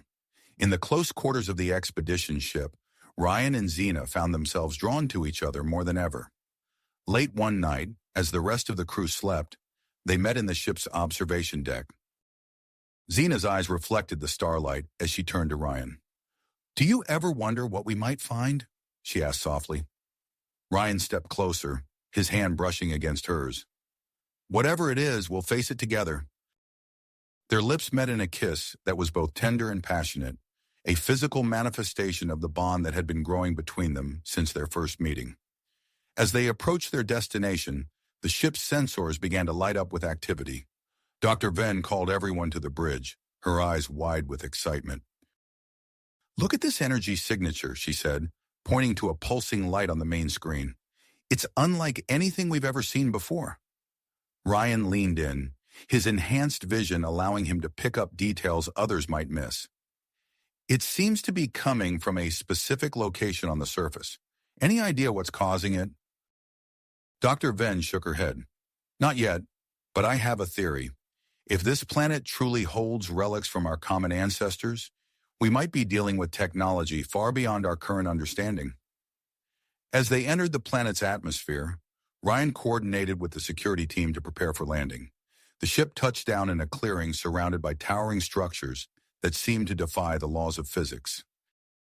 "My God," Jack whispered as they disembarked. "It's a city, an entire city." The team spread out, their awe quickly giving way to scientific curiosity. Dr. Venn and her colleagues began setting up equipment, while Ryan and Xena led a security sweep of the immediate area. As they explored, Ryan noticed something odd about the artifacts they encountered. "Xena, look at this," he called out, gesturing to a control panel embedded in a nearby wall. As he touched it, the panel lit up with a soft glow. "It's responding to me." Xena approached, her hand hovering over the panel. When she made contact, the glow intensified. "It's responding to both of us," she said, her voice filled with wonder. Their exploration led them to a massive structure that resembled a temple. As they entered, Ryan felt a sudden shift in the air. Before he could warn the others, a hidden mechanism activated. Walls slid into place, separating the team members. Ryan found himself trapped in a small chamber with Xena. The space was tight, forcing them close together. He could feel the warmth of her body, hear the quickening of her breath. "We need to find a way out," Xena said, her eyes scanning the walls for any sign of an exit. Ryan nodded, trying to focus despite the distraction of their proximity. He ran his hands along the smooth surface of the walls, his enhanced senses picking up subtle variations in temperature and texture. "There," he said, pointing to a barely visible seam. "I think there's a hidden door here." As they worked to uncover the mechanism, Ryan's hand brushed against Xena's.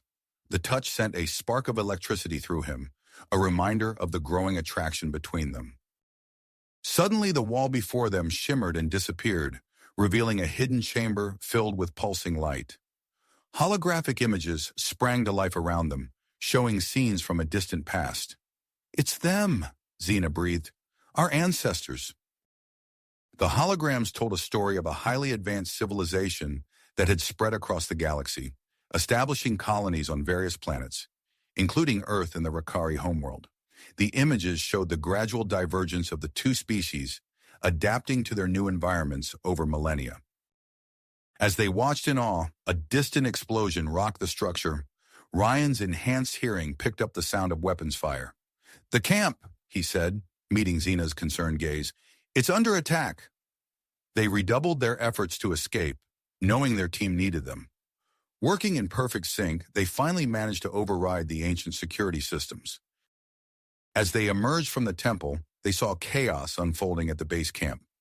A group of extremists, their ship now visible and no longer cloaked, was launching an assault on the expedition team. Ryan and Xena shared a determined look.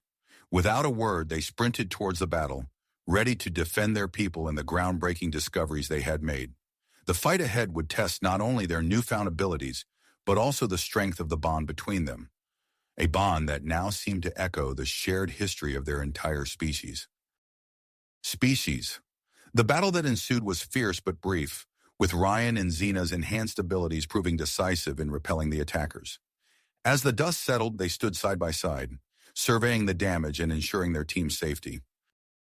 The journey back to Nexus 7 was tense, filled with excited discussions about their discoveries and wary glances at the secured artifacts.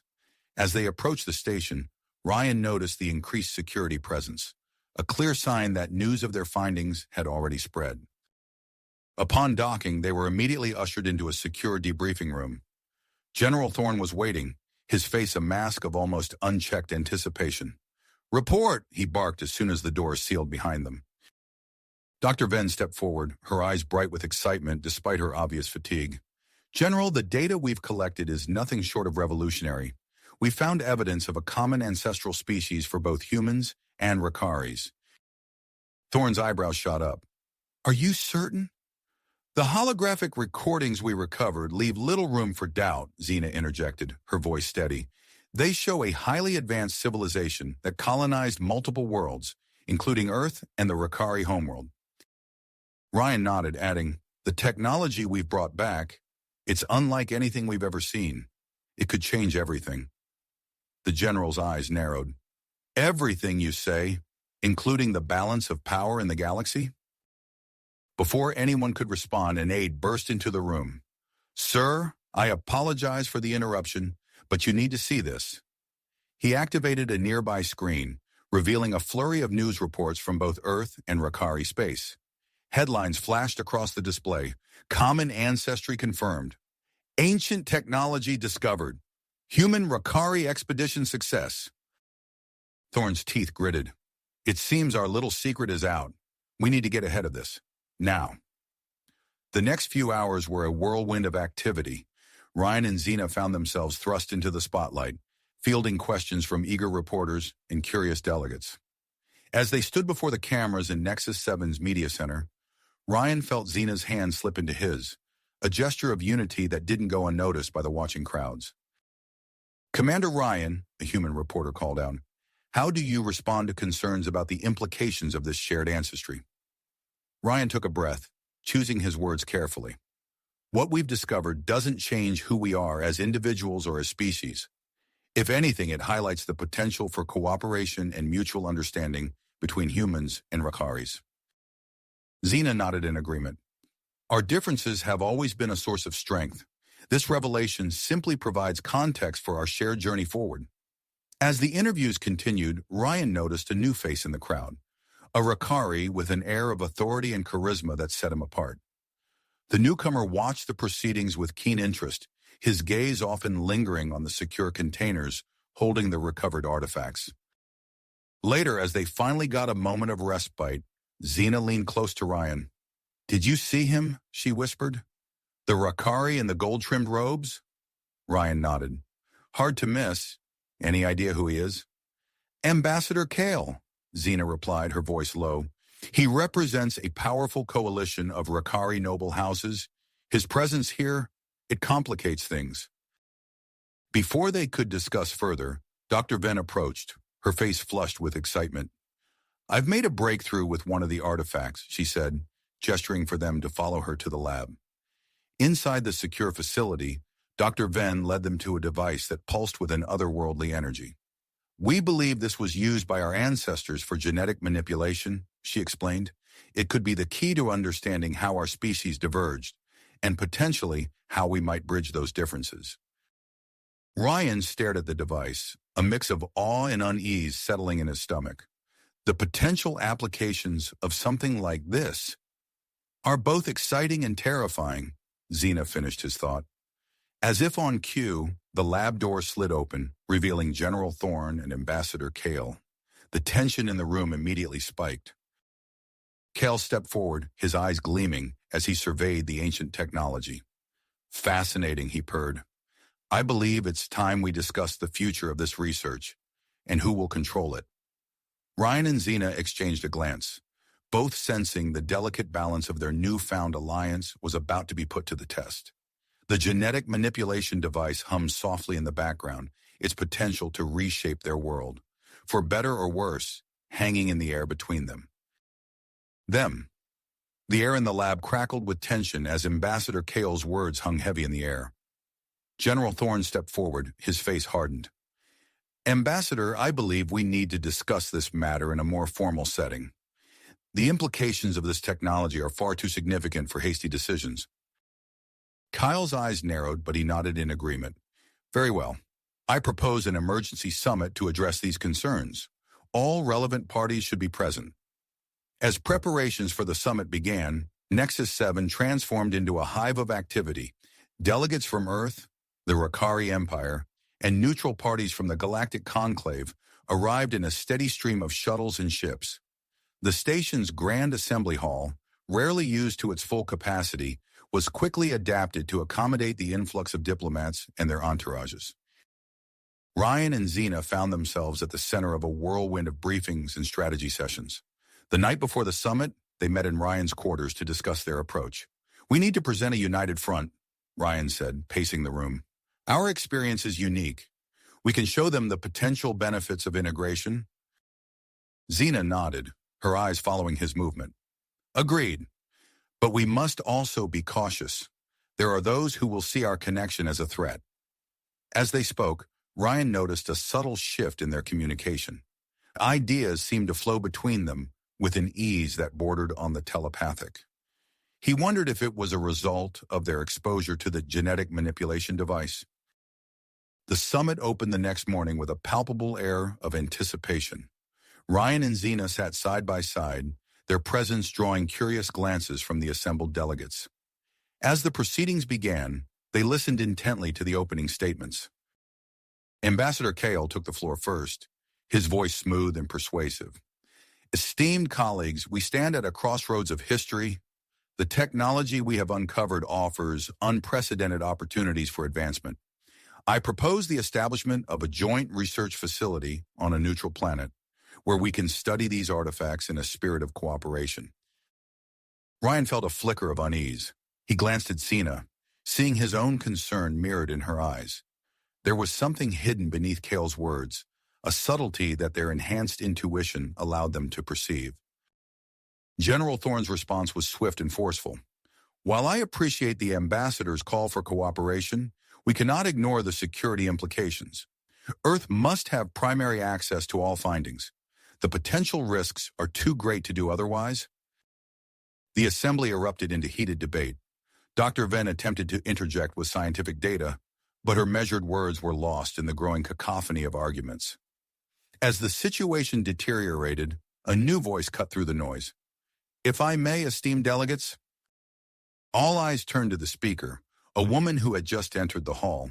She radiated an aura of calm authority that seemed to quiet the room.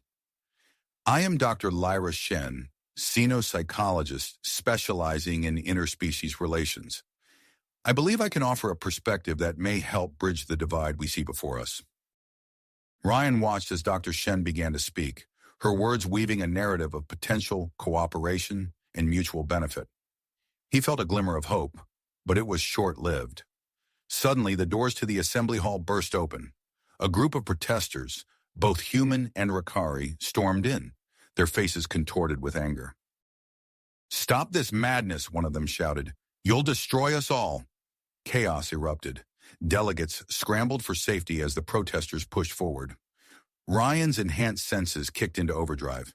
He quickly assessed the situation, identifying potential threats and escape routes. Xena, he called out, his voice cutting through the din. We need to contain this. She nodded, already moving. Together they sprang into action. Ryan coordinated with the station's security forces, his augmented abilities allowing him to process information and give orders with lightning speed. Xena, drawing on her royal training and newfound connection with Ryan, moved through the crowd with grace and authority. Her presence seemed to calm those around her, her words diffusing tensions before they could escalate further. As security personnel worked to restore order, Ryan and Xena found themselves back at the center of attention. Their seamless teamwork in handling the crisis had not gone unnoticed. Dr. Shen seized the moment. Ladies and gentlemen, what we have just witnessed is a powerful demonstration of what can be achieved when our species work together. I propose a new approach. Ryan listened intently as Dr. Shen outlined her plan for a pilot program of voluntary human-Rakari partnerships. He felt Xena's hand slip into his, a gesture of unity and support. As the summit adjourned for an emergency recess, Ryan knew that the real challenges were just beginning. The path ahead was uncertain, but with Xena by his side, he felt ready to face whatever came next. As the summit dispersed, Ryan and Xena found themselves at the center of a whirlwind of activity.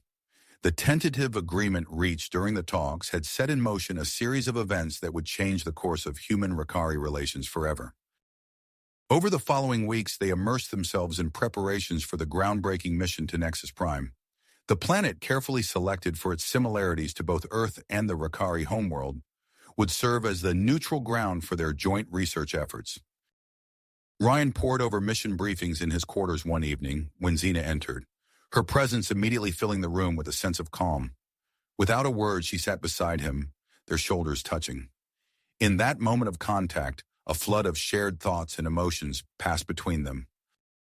The team roster is nearly complete, Ryan said aloud, though he knew Xena had already gleaned this information from their connection. Dr. Shen's expertise has been invaluable in selecting the right balance of personnel. Xena nodded, her eyes scanning the datapad.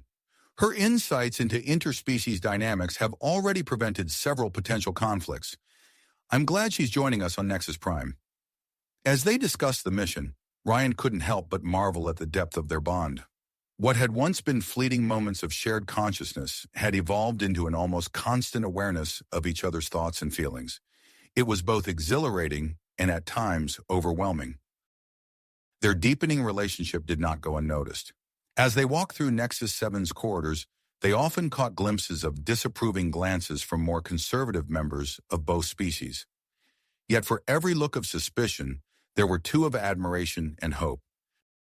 One afternoon, as they supervised the loading of research equipment onto the Unity, their new ship, Dr. Lyra Shen, approached them. Her sharp eyes took in their synchronized movements and shared glances. "Your bond continues to fascinate me," she said, her voice filled with genuine curiosity. "Have you noticed any new developments?" Before either could respond, a loud crash echoed through the cargo bay. A container of sensitive equipment lay shattered on the floor, its contents strewn about. Ryan's enhanced senses kicked into high alert. He scanned the area, noting the lack of any obvious cause for the accident.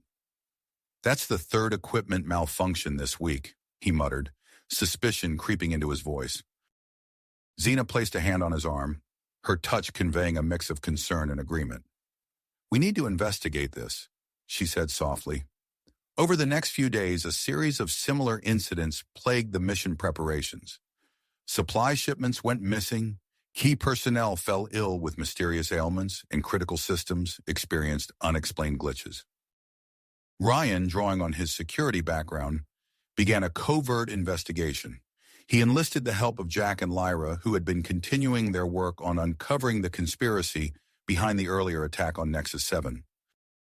As Ryan delved deeper into the mysteries surrounding the mission, Xena faced challenges of her own. A transmission from the Rakari homeworld brought news of political unrest. Ambassador Kale, leveraging his charisma and connections, had launched a smear campaign questioning Xena's loyalty and fitness to rule.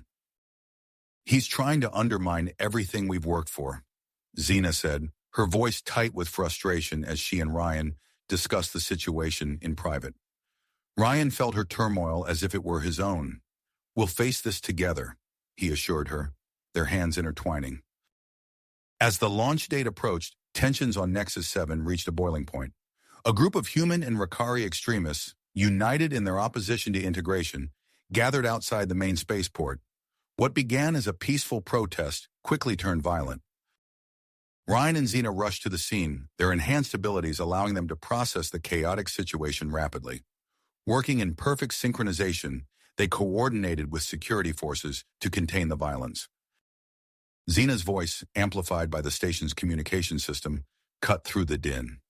"We understand your fears," she said, her words resonating with both humans and Rakaris. "But we ask you to open your hearts and minds to the possibilities that lie ahead." As she spoke, Ryan moved through the crowd, his presence calm and reassuring. Together, they managed to defuse the situation without bloodshed, their actions further cementing their status as leaders of the integration movement. The day of the launch arrived, bringing with it a mix of excitement and apprehension. As the crew boarded the Unity, Ryan received an urgent message from Jack and Lyra. Their transmission was garbled, but one name came through clearly: Ambassador Kale. Before Ryan could request clarification, the communication cut off abruptly. He turned to Xena, their eyes meeting in silent understanding. They both knew the stakes were too high to delay the launch. As the Unity lifted off from Nexus 7, Ryan and Xena stood side by side on the bridge. Through the viewport, they watched as the station grew smaller, eventually disappearing among the stars. Their hands found each other, fingers interlacing. The physical contact intensified their psychic link, and suddenly, they were no longer on the bridge of the Unity. A vision unfolded before them, a future where humans and Rakaris worked together in harmony, their shared knowledge and abilities propelling them to new heights of discovery and achievement. The vision faded as the ship entered hyperspace, leaving Ryan and Xena breathless. They turned to each other, words unnecessary to express the wonder and willpower they both felt. As the Unity streaked through hyperspace, its crew settled into their routines, unaware of the cloaked vessel that followed in their wake. Aboard that mysterious ship, operatives loyal to Ambassador Kale prepared for their mission of sabotage and subterfuge. The journey to Nexus Prime had begun, carrying with it the hopes and fears of two species on the brink of a new era. Yet as Ryan and Xena were about to discover, the true nature of their mission and their shared destiny was far more complex than they could have imagined.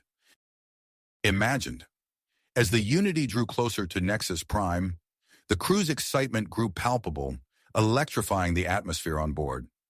Ryan and Xena stood side by side at the helm, their eyes fixed on the monitor as the planet's swirling blue-green surface came into focus. Their physical proximity intensified their psychic link, allowing them to share the moment on a deeper level than words could express. Initiating landing sequence, the pilot announced, her voice steady despite the underlying tension. As the ship began its descent, an unexpected burst of turbulence rocked the craft. Warning lights flashed across the control panel, and the vessel lurched violently. Without hesitation, Ryan stepped forward, his enhanced reflexes kicking in. He placed his hands on the console, his fingers dancing across the controls with preternatural speed and precision. "Adjusting stabilizers," he called out, his voice calm and focused. The pilot nodded gratefully, working in tandem with Ryan to bring the ship under control. Xena watched, her admiration for Ryan growing as she sensed his unwavering concentration through their link. After several tense moments, the turbulence subsided, and the Unity settled into a smooth glide towards the planet's surface. A collective sigh of relief echoed through the bridge. As they touched down near the mysterious structure detected from orbit, Ryan caught the approving glances from the Rakari crew members. He felt a surge of pride, knowing his actions had further solidified his role as a leader within the team. Dr. Lyra Shin wasted no time in organizing the research teams as they disembarked. "Remember, we're pairing humans and Rakaris together," she announced, her voice carrying across the makeshift base camp. "This is about cooperation and shared discovery." Ryan and Xena led the first expedition towards the ancient structure, a mixed group of scientists and security personnel trailing behind them. As they approached, the sheer scale of the edifice became apparent.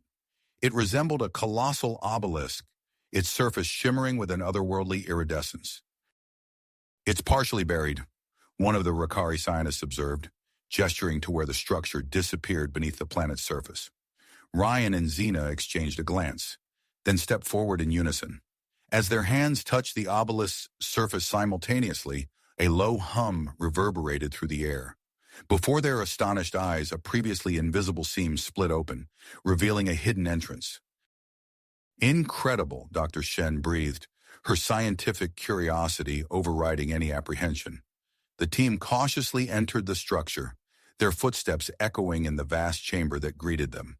As they moved deeper inside, holographic displays sprang to life around them, projecting star maps and intricate schematics of advanced spacecraft. "These designs," a human engineer gasped, They're a perfect blend of human and Rakari principles, but they're far beyond anything we've ever achieved. As Ryan and Xena moved through the chamber, their psychic link intensified. Suddenly, they were no longer in the present. Vivid visions washed over them, glimpses of a thriving civilization spanning multiple galaxies, of technology so advanced it bordered on the miraculous. They saw their ancestors, human and Rakari alike, working together in harmony, but beneath the images of prosperity and achievement, a creeping darkness lurked, an unseen enemy, a threat so grave it forced their ancestors to make an unthinkable choice. As the vision faded, Ryan and Xena found themselves in a central control room, surrounded by consoles humming with latent energy. The team gathered around them, eager to hear what they had experienced. Our ancestors, Xena began, her voice filled with wonder. They were one people. They spread across the stars, built wonders we can barely comprehend. Ryan nodded, continuing the explanation. But they faced a threat, something so dangerous they had to scatter, to evolve separately as a survival strategy. Dr. Shen's eyes widened as she processed the implications. And this technology, it's a failsafe, left behind for us to find when we were ready to reunite and face whatever drove them apart. As the team worked to decipher the ancient technology, Ryan noticed Dr. Shen observing the crew with keen interest. She approached him, her voice low. I've been monitoring the team's interactions. Several crew members are showing signs of increased empathic abilities, similar to your connection with Xena, albeit on a smaller scale. Ryan raised an eyebrow, intrigued. Any theories? Dr. Shen nodded. I believe prolonged exposure to this technology, combined with the influence of your psychic link, is having a cascading effect on the entire team. We may be witnessing the first steps towards reunification on a biological level. As night fell on Nexus Prime, the expedition team returned to their base camp, minds reeling from the day's discoveries. Ryan and Xena retired to their shared quarters, the weight of their newfound knowledge pressing heavily upon them. In the privacy of their room, they found solace in each other's presence. Their physical connection deepened their psychic bond, leading to an experience that transcended typical intimacy. It was a merging of minds and bodies, a union that echoed the unity of their ancestral past. Unbeknownst to them, this profound connection triggered something within the ancient technology. A surge of energy pulsed through the planet, its effects rippling outward from the obelisk. Meanwhile, on the far side of Nexus Prime, a cloaked vessel touched down silently. A group of figures emerged, led by a lithe Rakari with predatory grace. Vex, Ambassador Kell's most trusted assassin, surveyed the alien landscape with cold purpose. Spread out, he ordered his team. Find their camp. Remember, our primary targets are the human Ryan and the Rakari princess, Xena. Eliminate them, and this entire operation crumbles. As Vex's team began their covert approach, using the planet's terrain for cover, they remained unaware of the energy surge emanating from the obelisk. The pulse swept across the planet's surface, its effects yet to be fully understood.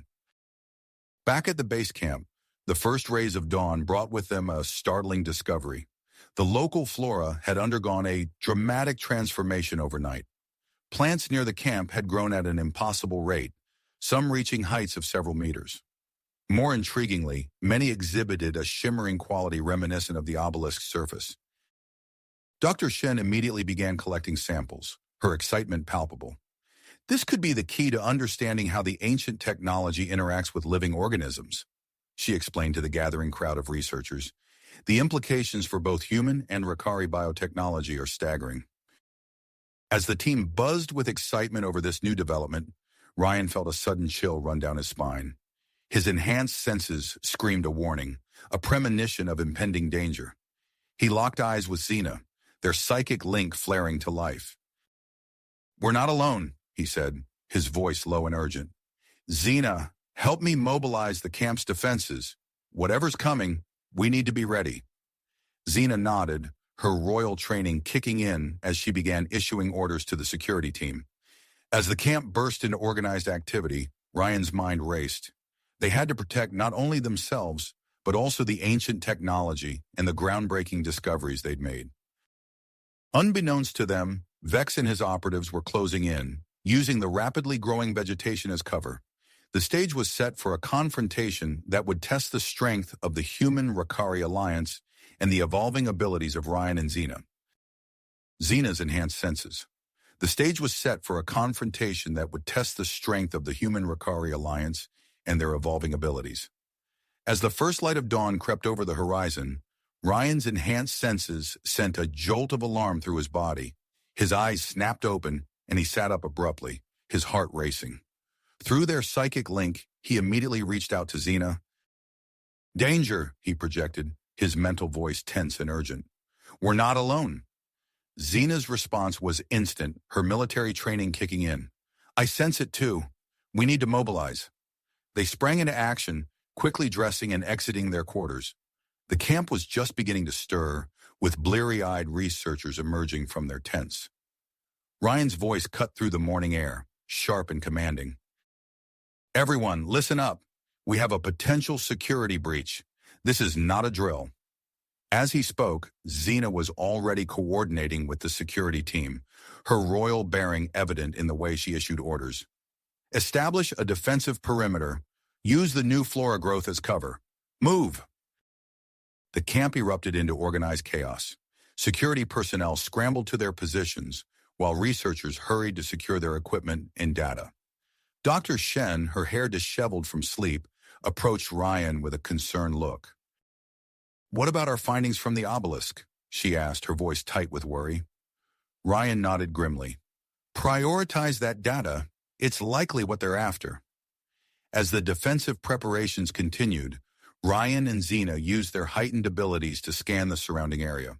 Through their psychic link, they shared information rapidly, piecing together a mental map of the approaching threat. "Multiple hostiles," Xena communicated silently. "They're using the vegetation for cover, but it's slowing them down." Ryan agreed, feeling a surge of gratitude for the strange, shimmering plants that had sprung up overnight. He turned to the assembled security team, a mix of humans and Rakaris standing shoulder to shoulder. "They're coming from multiple angles," he explained, pointing out the likely approach vectors. "We'll need to split our forces. Remember your training, work together, and watch each other's backs." As the first skirmishes broke out on the perimeter, Ryan found himself at the forefront of the action. His enhanced reflexes allowed him to dodge incoming fire with preternatural speed, while his augmented strength made his counterattacks devastatingly effective. Nearby, a human security officer named Chen fought back-to-back with a Rakari named Krell. Their movements were surprisingly synchronized, as if they could anticipate each other's actions. Ryan caught Dr. Shen's eye across the battlefield, and he saw a flash of excitement mixed with her concern. "The energy surge," she called out, ducking behind a piece of equipment.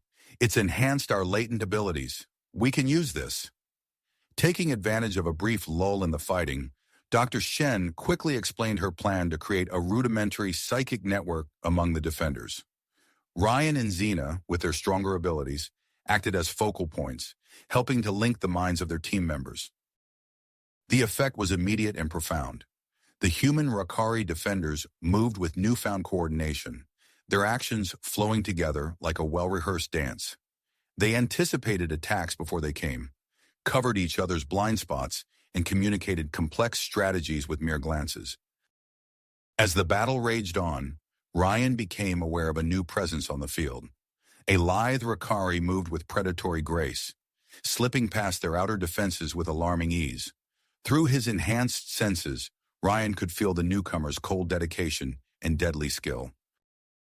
"Xena," he projected through their link, "we have a high-value target. I'm in pursuit." Without waiting for a response, Ryan broke away from the main fight, trusting his team to hold the line. He chased the intruder through the camp, weaving between tents and equipment. The assassin, for that's clearly what he was, moved with incredible agility, but Ryan's enhanced abilities allowed him to keep pace. Their chase turned into a deadly game of cat and mouse, with each combatant trying to outmaneuver the other.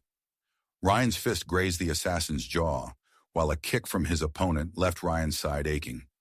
They were evenly matched, neither able to gain a decisive advantage. As they fought, Ryan caught glimpses of the larger battle through the eyes of his linked teammates. He saw Xena leading a group to secure the obelisk, felt her momentary temptation to explore the newly revealed chambers, and sensed her decision to return to the camp's defense. The assassin, taking advantage of Ryan's split focus, landed a solid blow to his solar plexus. Ryan stumbled back, gasping for air, but managed to block the follow-up strike. As they grappled, Ryan caught sight of the camp's communication array just a few meters away. Realization dawned on him. The assassin wasn't just here to eliminate targets. He was after information. With a surge of desperate strength, Ryan tackled his opponent, driving them both towards the array. The assassin, caught off guard by the sudden change in tactics, struggled to break free. They crashed into the communication equipment, sending sparks flying.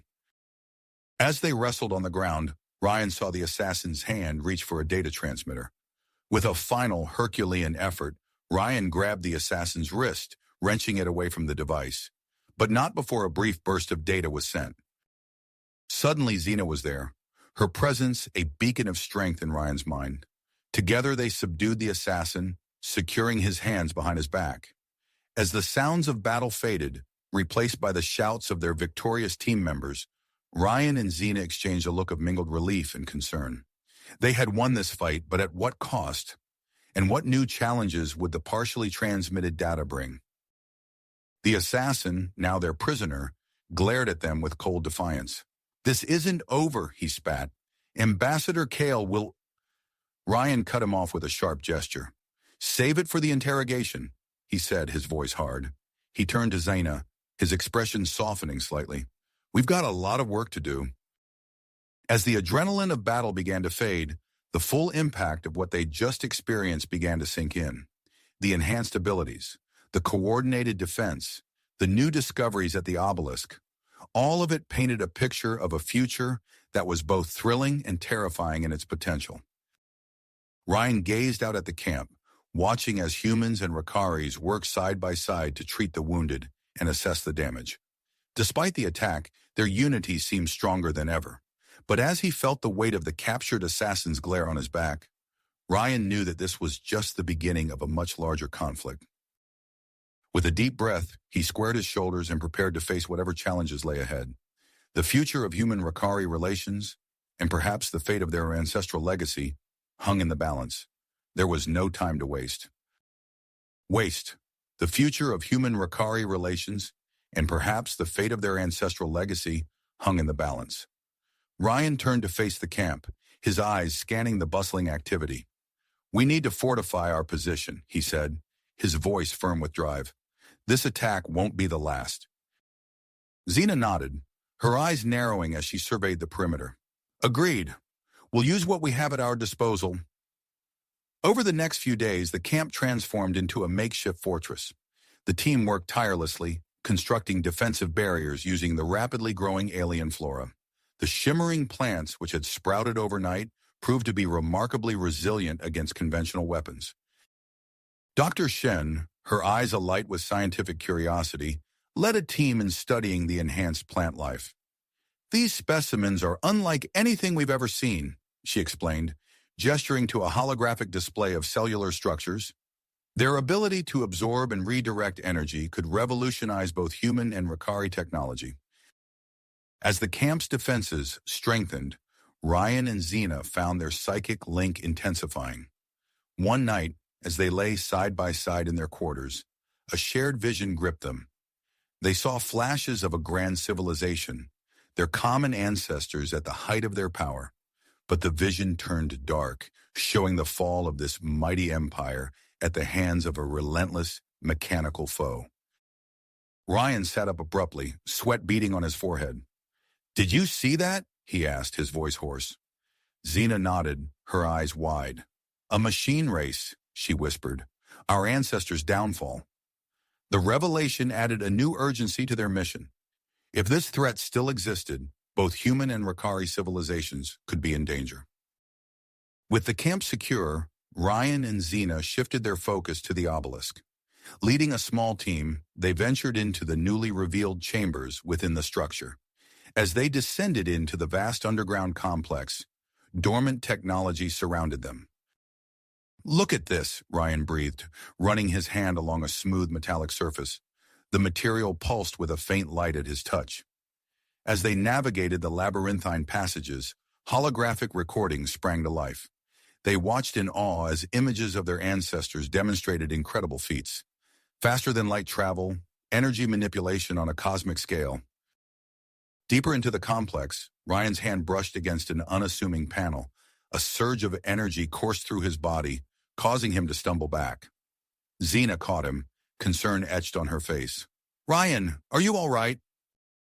He blinked, feeling a strange new awareness flowing through him. "I'm more than all right," he said, flexing his fingers. With a thought, he activated a nearby console, holographic displays springing to life around them. Xena gasped, feeling the surge of power through their psychic link. Her own abilities seemed amplified, allowing her to intuitively understand the alien symbols flickering across the screens.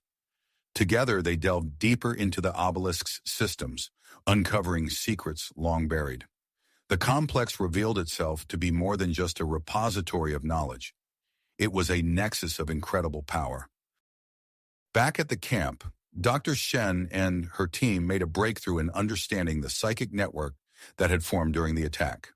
"We've developed a method to enhance and control these abilities," she explained to the assembled team.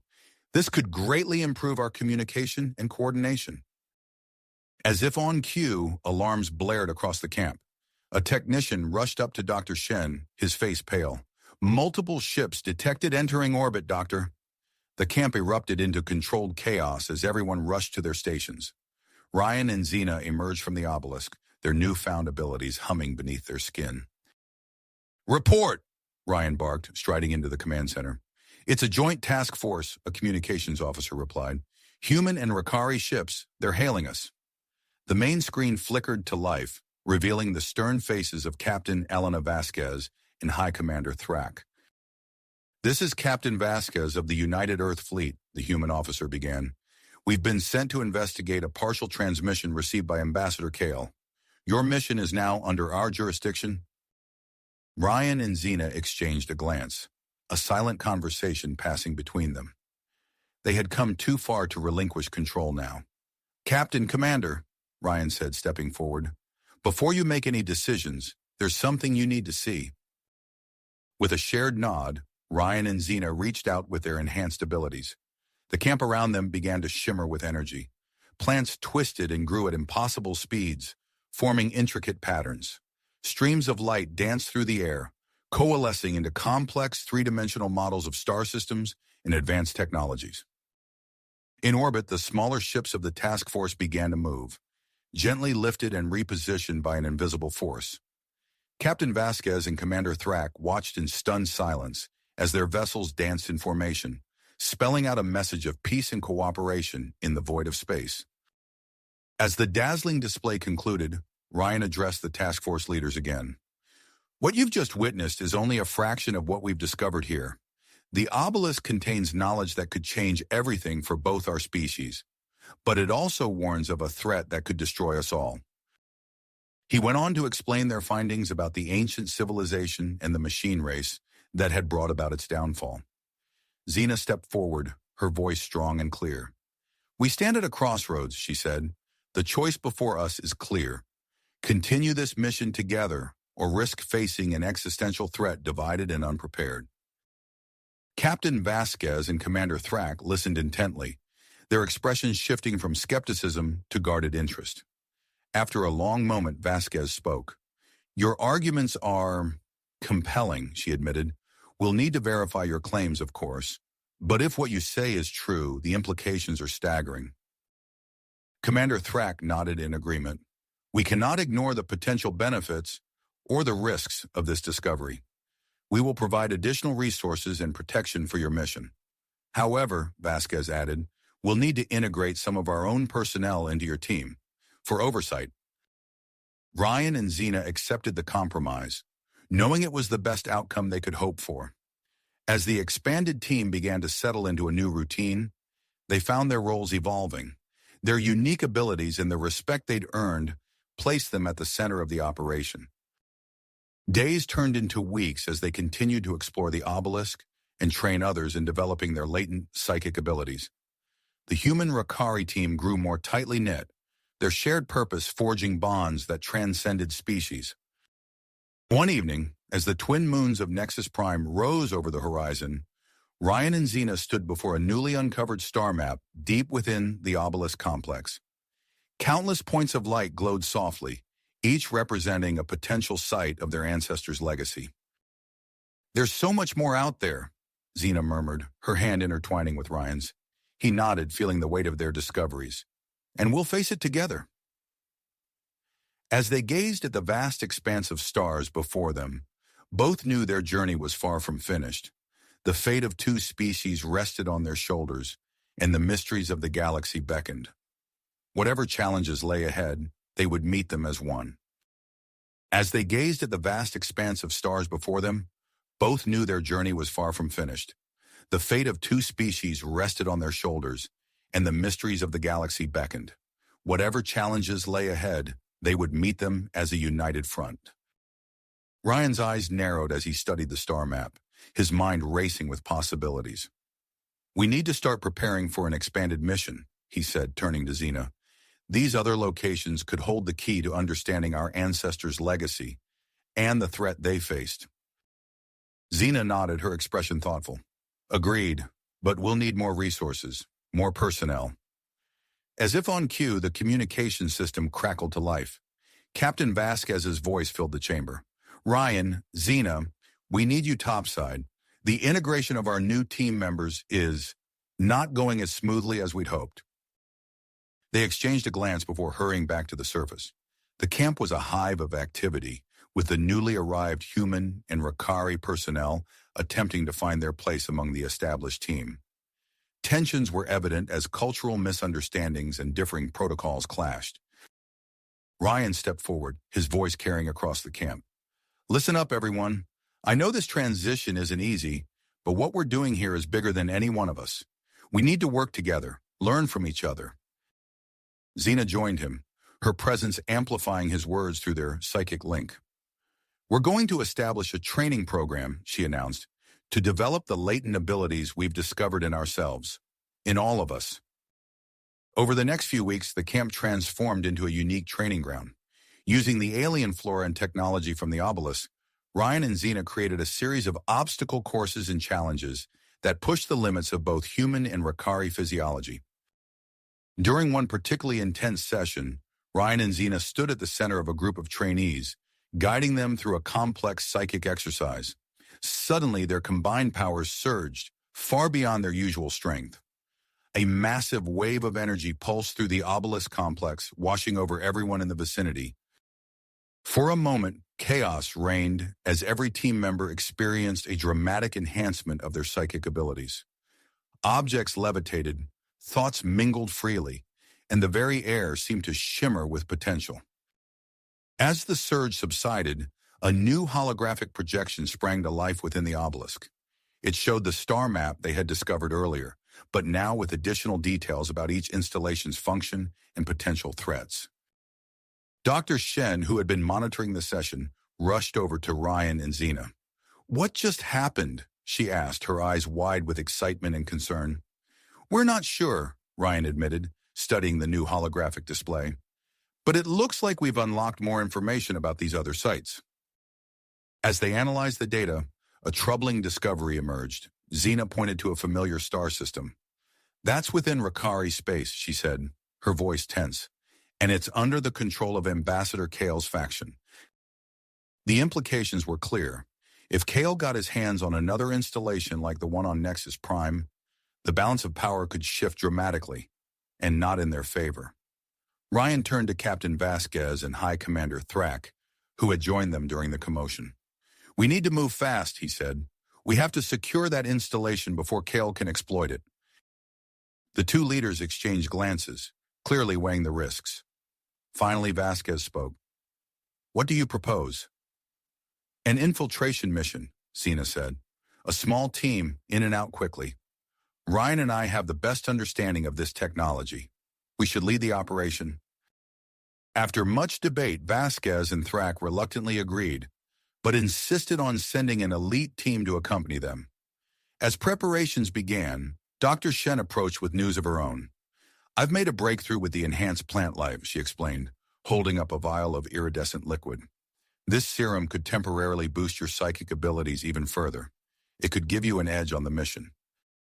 Ryan eyed the vial warily. "What's the catch?" Dr. Shen's excitement dimmed slightly. "It hasn't been fully tested. We don't know the long-term effects." Despite the risks, Ryan and Xena knew they needed every advantage they could get. They agreed to undergo the treatment along with the 4 other members of their infiltration team, 2 humans and 2 Rakaris. The effects were immediate and startling. Each team member's psychic abilities skyrocketed, accompanied by unexpected physical changes.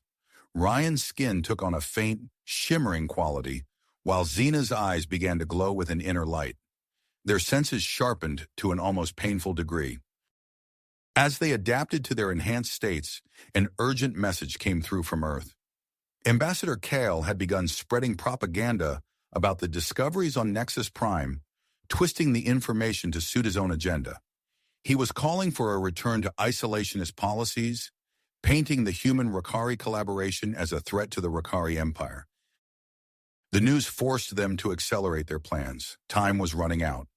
On the eve of their departure, Ryan and Xena stood before their team in the specially modified stealth ship that would carry them to the Rakari-controlled planet. The atmosphere was tense with anticipation. "We all know what's at stake here," Ryan said, looking each team member in the eye. "The future of human-Rakari relations, the secrets of our shared past, and potentially the survival of both our species." Xena stepped forward. "We've trained for this. We're ready. Whatever we face on that planet, we face it together." As the team made their final preparations, Ryan and Xena shared a quiet moment alone. Their psychic link hummed with shared emotions. Purpose, fear, and something deeper that neither had yet put into words. "Ready for another adventure?" Ryan asked, a hint of a smile on his face. Xena's hand found his, their fingers intertwining. "Always." The ship's engines roared to life, and as they lifted off from Nexus Prime, Ryan and Xena knew that whatever lay ahead, they would face it as one. The stars beckoned, holding both promise and peril as they set course for the next chapter in their shared destiny. Destiny. As the ship entered hyperspace, Ryan and Xena felt a surge of anticipation, their enhanced senses heightened by the rush of faster-than-light travel. Hours later, the stealth ship emerged from hyperspace near the Rakari-controlled planet. The sight that greeted them sent a wave of tension through the crew. A massive orbital defense network surrounded the planet, far more extensive than their intelligence had suggested.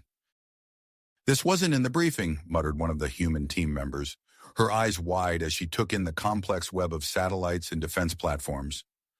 Ryan's mind raced, processing the new information through his enhanced cognitive abilities. He turned to Xena, their psychic link humming with shared concern.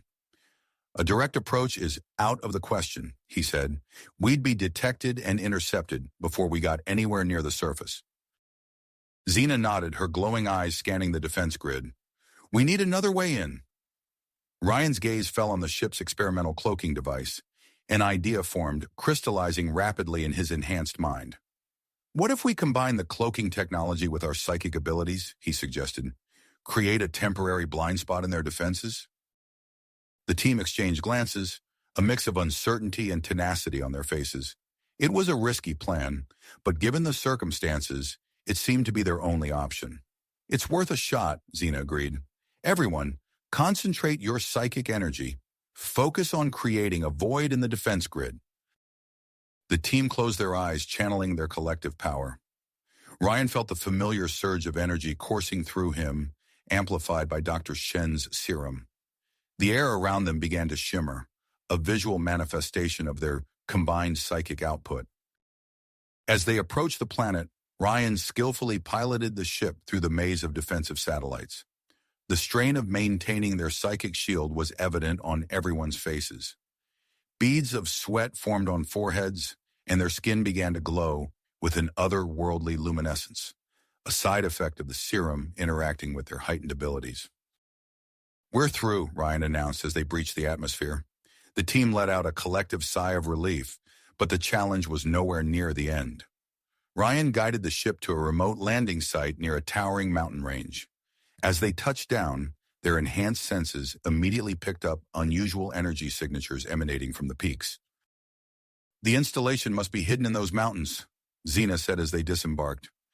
The moment they stepped out of the ship, the harsh reality of the planet's environment hit them. The air, while breathable, carried an acrid tang that set their enhanced senses on edge. Ryan winced, feeling the irritation in his lungs and skin. "The atmosphere," he coughed. "It's not quite right for us." Xena nodded, her face contorted in discomfort. Without a word, she reached out with her mind, connecting with Ryan. Together, they wove a protective psychic field around the team, shielding them from the worst of the environmental effects. As they began their trek towards the mountains, a figure emerged from behind a nearby rock formation. The team tensed, hands moving to their weapons, but the newcomer raised her hands in a gesture of peace. "Wait," she called out. "I'm here to help." Ryan studied her carefully. She was Ricari, but her body language spoke of fear and desperation rather than hostility. "I'm Lyra," she said, approaching cautiously. "I was part of Ambassador Kale's research team, but—" She hesitated, her eyes darting nervously. "I can't be part of what he's doing anymore. I want to help you find the installation." Ryan and Xena exchanged a quick glance, their psychic link buzzing with a mix of caution and hope. After a moment, Ryan nodded.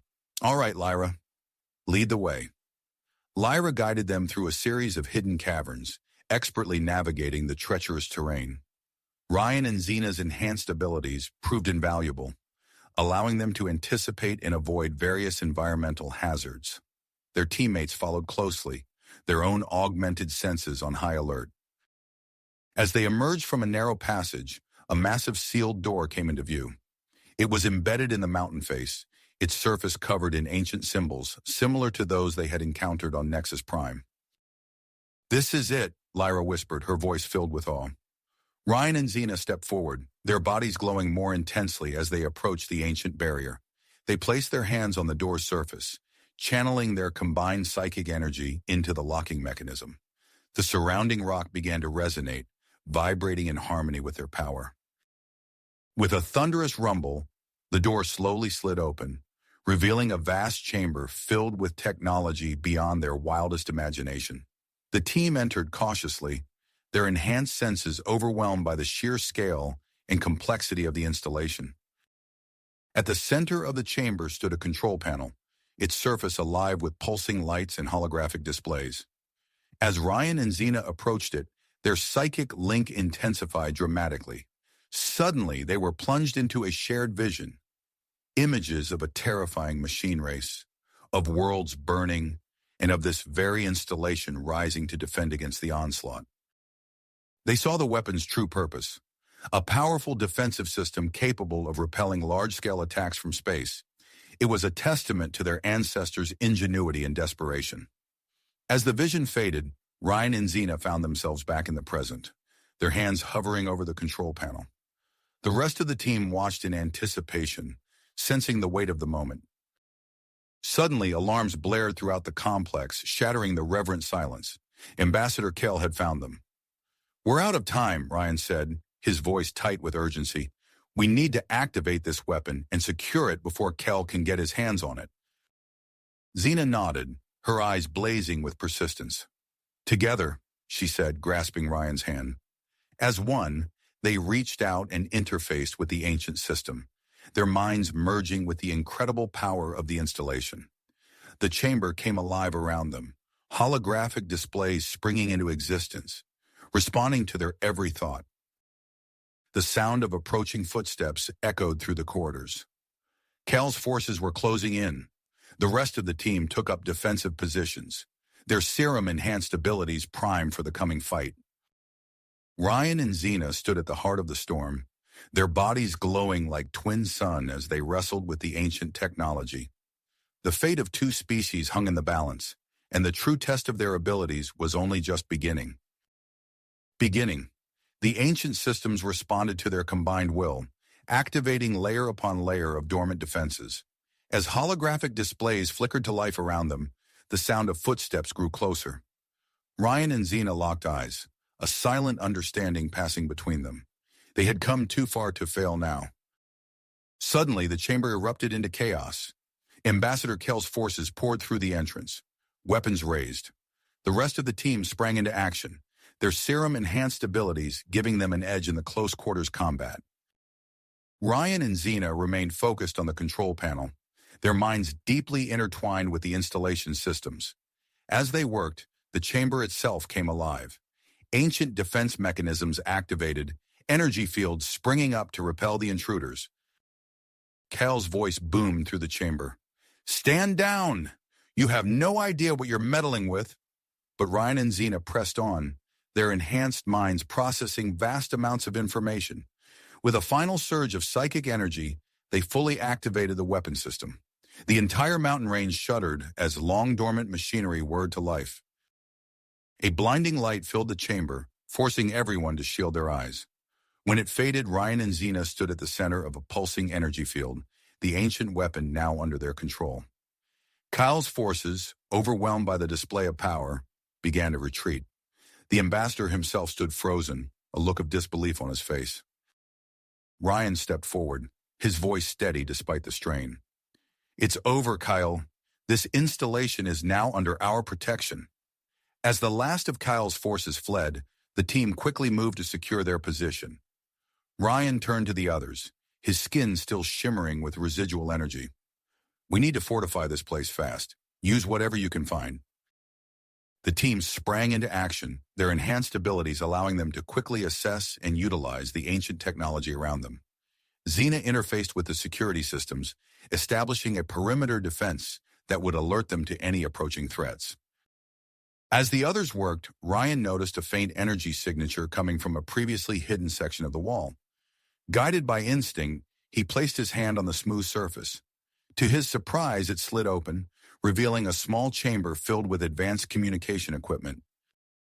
"Xena, look at this," he called out, his mind already racing with possibilities. She joined him, her glowing eyes widening at the sight. "This could be our lifeline." Working together, they activated the ancient communication array. After a few tense moments, a familiar face appeared on the holographic display. Dr. Chen from the Nexus Prime research team. "Ryan? Xena? Is that you?" Dr. Chen's voice was filled with a mixture of relief and confusion. Ryan quickly explained their situation, detailing their discovery of the installation and the confrontation with Kale.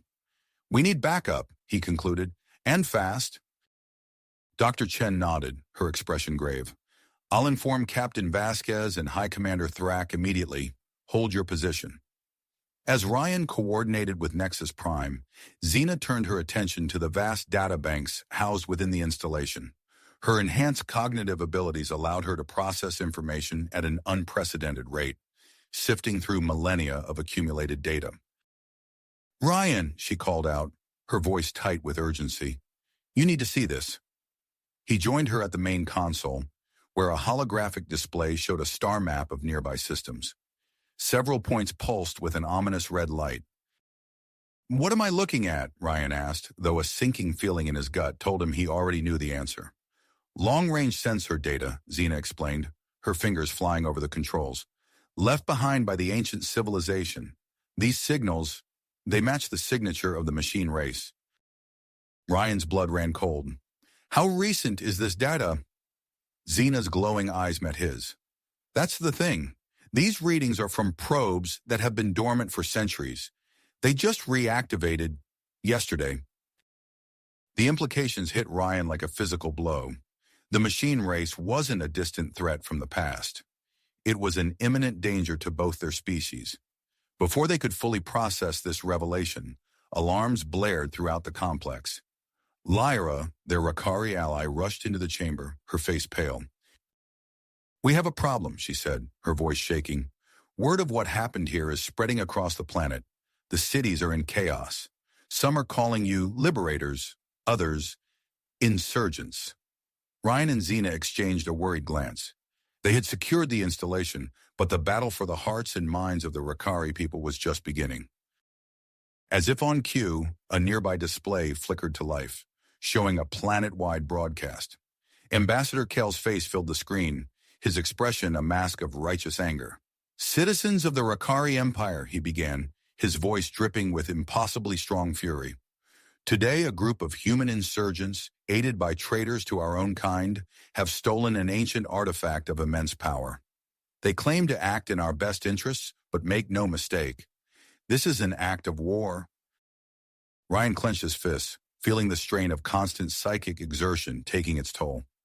A thin trickle of blood ran from his nose, mirrored by similar signs of stress on his teammates' faces. "We need to counter this propaganda," Xena said, wiping away her own nosebleed. "Show them the truth about the installation and the real threat we're facing." As they began formulating a plan, a new alert sounded from the security systems.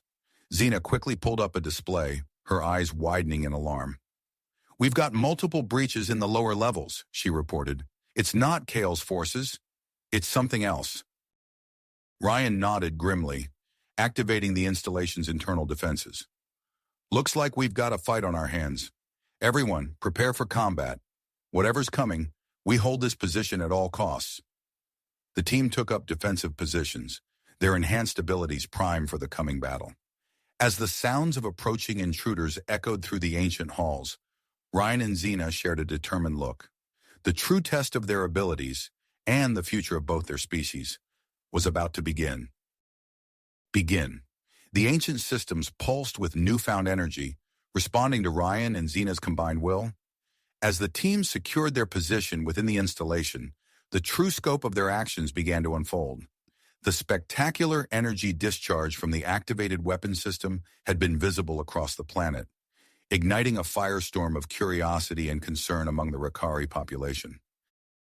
Ryan wiped the blood from his nose, his enhanced senses still reeling from the psychic exertion. "We need to get ahead of this," he said, turning to Xena. "If we don't control the narrative, Kale will." Xena nodded, her eyes still glowing faintly. "Agreed. We should organize a demonstration of the installation's capabilities. Show them this isn't a weapon of destruction, but a shield to protect both our peoples." Over the next few days, as they worked to stabilize the ancient facility, Ryan and Xena coordinated a series of public demonstrations. They invited key political figures from both Kale's faction and the opposition to witness the power of the installation firsthand. The first demonstration took place on a clear morning, with the installation's massive energy shield shimmering in the atmosphere above. Ryan stood before a gathered crowd of Rakari dignitaries, his voice amplified by the installation's technology. "What you're seeing is not a weapon, but a defense system beyond anything our current technology can produce," he explained, gesturing to the shield. "It can protect entire continents from orbital bombardment." To illustrate his point, Xena activated a precision energy beam, which lanced out from the installation and struck a derelict satellite in low orbit. The crowd gasped as the target disintegrated instantly, leaving no debris. "Pixel-perfect accuracy," Xena added, her voice carrying a note of pride. "We can target individual ships without risking collateral damage." The displays of advanced shield technology and precise energy weapons left a lasting impression on the attendees. Ryan could see the doubt in many eyes replaced by a mix of awe and cautious hope. As the demonstrations continued, a joint human Rakari peacekeeping force arrived, led by Captain Vasquez and High Commander Thrak. They quickly established a perimeter around the installation and began integrating their operations with Ryan and Xena's team. "Good to see you, Captain," Ryan said, shaking Vasquez's hand. "We could use the backup." Vasquez nodded, her expression serious. "You've stirred up quite the hornet's nest here. Half the planet thinks you're saviors, the other half's calling for your heads." "Then we'd better make sure we prove ourselves to be the former," Xena interjected, joining them. "We've made progress reactivating the installation's long-range sensors. There's something you need to see." They gathered around a holographic display, where Xena brought up the latest sensor data. The image showed a star map of nearby systems, with several points pulsing an ominous red. "This can't be right," Vasquez breathed, her face paling. High Commander Thrak leaned in, his reptilian features set in a grim expression. "The machine race. They're here." Ryan nodded, his eyes hardened. "An advanced force at the edge of the system. This changes everything. The revelation galvanized the human and Rakari leadership. Even Ambassador Kyle, when presented with the evidence, was forced to reconsider his stance. He agreed to a temporary truce, meeting with Ryan and Xena at a neutral location to discuss terms of cooperation. As negotiations unfolded, Xena led a team in adapting the ancient weapon systems to modern technology. They worked tirelessly, creating interfaces to integrate the old and new systems seamlessly. The strain of continuous work and prolonged use of their enhanced abilities began to take its toll on Ryan and Xena. They experienced increasingly frequent episodes of physical distress, including seizures and moments of sensory overload. During one such episode, Ryan collapsed, his body convulsing as energy crackled around him. Xena rushed to his side, her own form flickering with uncontrolled power. "We can't keep this up," she said, helping him to his feet. "Our bodies weren't meant to channel this much energy." It was Lyra, their Rakari scientist ally, who proposed a solution. "We might be able to use a combination of our biotech and the ancient technology to stabilize your conditions," she explained. "But it's risky. We'd need to interface your nervous systems directly with the installation's AI." Ryan and Xena exchanged a look, their psychic link humming with shared concern and willpower. Before they could respond, alarms blared throughout the facility. "Long-range sensors are picking up increased activity from the machine race," one of the technicians called out. "They're constructing some kind of device in the outer system." Ryan's expression hardened. "We're out of time. Lyra, prep the procedure. We need to be ready for whatever's coming." As preparations for the experimental treatment began, Ryan and Xena shared a quiet moment alone. They stood before a window overlooking the Rakari landscape, their hands intertwined. "Whatever happens," Ryan said softly, "I'm glad we're facing it together." Xena squeezed his hand, her glowing eyes meeting his. "Always." The intimacy of the moment intensified their psychic link, providing a measure of comfort in the face of uncertainty. As they turned to enter the treatment chamber, they knew that whatever emerged on the other side would shape the fate of both their species. The procedure began, neural interfaces connecting them to the installation's AI. Their bodies convulsed, emitting pulses of energy that interacted with the surrounding technology. As the treatment reached its peak, alarms blared once again. "Massive energy surge detected from the machine race construction site," a voice called out over the intercom. "Their device has been activated." Ryan and Xena, still locked in the experimental procedure, felt the installation's systems react automatically. The ancient defenses sprang to life, drawing power from deep within the planet's core. Their enhanced abilities interfaced directly with the AI, allowing them to intuitively control its most advanced functions. As the machine race's energy wave approached, Ryan and Xena's bodies became conduits for the ancient power. Through their combined efforts, they established a planet-wide energy shield just as the attack reached them. The clash between the ancient defenses and the machine race's energy wave created a spectacular display visible from space. The shield held, but the strain on the installation and on Ryan and Xena's bodies was immense. As the attack subsided, Ryan and Xena emerged from the procedure forever changed, their bodies now perfectly attuned to the ancient technology. They stepped out of the treatment chamber, their forms emanating a subtle glow, ready to face the challenges ahead. The immediate threat had been averted, but the real battle was just beginning. Ryan and Xena exchanged a determined look, their new abilities humming with potential. They turned to face the assembled human and Rakari forces, united against the looming machine race invasion. The glow emanating from Ryan and Xena's bodies slowly faded as they stepped out of the treatment chamber, their forms still tingling with newfound energy. The assembled human and Rakari forces watched in awe as the duo moved with a grace and purpose that seemed almost otherworldly. Ryan flexed his fingers, feeling the power coursing through his veins. "This is incredible," he breathed, his voice barely above a whisper. Xena nodded, her eyes wide with wonder. "I can feel the installation systems, Ryan. It's like they're an extension of my own body." Before they could fully process their transformation, Captain Vasquez approached, her expression a mix of concern and admiration. "That was one hell of a light show. Are you two all right?" Ryan nodded, his senses still adjusting to the heightened input. We're fine, Captain. Better than fine, actually. I think we're ready to take this fight to the next level. Over the next few days, Ryan and Xena worked tirelessly to master their new abilities. They found themselves capable of manipulating the installation's energy fields with mere thought, their enhanced strength and reflexes pushing the boundaries of human capability. During a training session, Ryan effortlessly lifted a piece of heavy machinery that would have required a team of engineers to move. Xena, meanwhile, demonstrated an uncanny ability to process and analyze vast amounts of data from the installation's sensors in real time. As word of their enhanced abilities spread, Ambassador Cal arrived at the installation, his previous hostility replaced by a grudging respect. I've received reports of similar installations across our territory, he informed them. If you can bring them online, it could turn the tide against the machine race. Captain Vasquez nodded in agreement. We'll need to move quickly. Our long-range scans show increased activity in the outer system. Ryan and Xena exchanged a determined look. We're ready, Xena said, speaking for both of them. The following week saw Ryan and Xena leading a series of rapid expeditions to activate the dormant installations. At each site, they interfaced directly with the ancient systems, their enhanced connection allowing them to bypass centuries of decay and bring the defenses online. During one such activation, Ryan placed his hand on a control panel, closing his eyes as he felt the surge of energy. The installation rumbled to life around them, holographic displays flickering into existence. This one's got a massive particle accelerator, Ryan reported, his mind processing the schematics at an inhuman speed.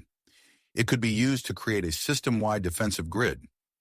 Xena nodded, her fingers dancing across another console.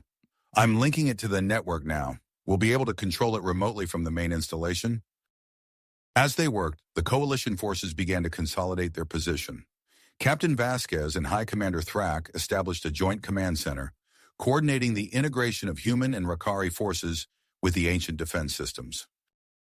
Back at the main installation, Dr. Shen and Lyra pored over data from Ryan and Xena's latest physical exams. The changes to their cellular structure are remarkable, Dr. Shen mused, studying a holographic representation of their DNA. Lyra nodded, her eyes gleaming with scientific curiosity. If we can isolate the key factors, we might be able to enhance others without the risks of the original procedure.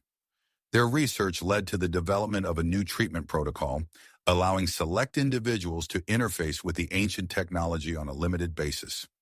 A training program was quickly established, with Ryan and Xena overseeing the instruction of the most promising candidates. During one training session, Ryan guided a young Rakari through the basics of energy manipulation. Focus on the flow, he instructed, demonstrating the technique. The power doesn't come from you, you're just a conduit. The trainee's face scrunched in concentration as a small energy field flickered to life between his hands. Ryan smiled, remembering his own early struggles with the technology. As the defensive network grew stronger, long-range sensors detected a troubling development. Xena called an emergency meeting, projecting a holographic map of the star system. The machines are constructing multiple large-scale devices in the outer system, she reported, highlighting several areas of intense activity. Based on the energy signatures, they appear similar to the weapon used in the initial attack. High Commander Thrak leaned forward, his scales reflecting the hologram's light. Do we know their purpose? Ryan shook his head. Not yet, but the scale of construction suggests they're preparing for a major offensive. Ambassador Kale, who had been quietly observing, spoke up. We need more information. Without knowing their capabilities, we can't effectively prepare our defenses.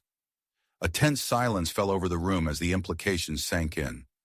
After a moment, Kyle continued, I have a proposal. We've been modifying one of our stealth ships with components from the ancient installation. With the right crew, it could penetrate the machine's defenses and gather crucial intelligence. All eyes turned to Ryan and Xena. Captain Vasquez voiced what everyone was thinking. You two are the only ones who could pull this off. Ryan met Xena's gaze, their enhanced connection allowing for a silent exchange. After a moment, they both nodded. We'll do it, Ryan said firmly. The next few days were a flurry of preparation. The modified stealth ship was a marvel of hybrid technology, its sleek Rakari design now housing powerful ancient systems. Ryan and Xena spent hours in simulated training, learning to control the ship's new capabilities through their enhanced connection. On the day of the mission launch, a somber mood fell over the installation. As Ryan and Xena made final preparations, they found a moment of privacy in the ship's airlock. Without a word, they embraced, their enhanced physiologies intensifying the physical and emotional connection. Ryan could feel Xena's heartbeat, their shared apprehension and tenacity flowing between them like an electric current. "Whatever happens out there," Xena whispered, her breath warm against Ryan's ear, "we face it together." Ryan nodded, pulling back to meet her gaze. "Always." With a final shared look of commitment, they boarded the ship. As the airlock sealed behind them, Ryan took his place at the helm, feeling the ship's systems come alive at his touch. Xena settled into the sensor station, her mind already processing the vast amounts of data flowing through the ship's arrays. "All systems green," Ryan reported, his voice steady despite the tension. "Initiating launch sequence." The ship rose silently from the landing pad, its advanced cloaking field rendering it nearly invisible. As they ascended through the atmosphere, the vastness of space opened up before them, filled with both promise and peril. Ryan's enhanced reflexes guided the ship smoothly past the planet's defense grid. As they cleared the outer markers of Rakari space, he set a course for the distant signs of machine activity.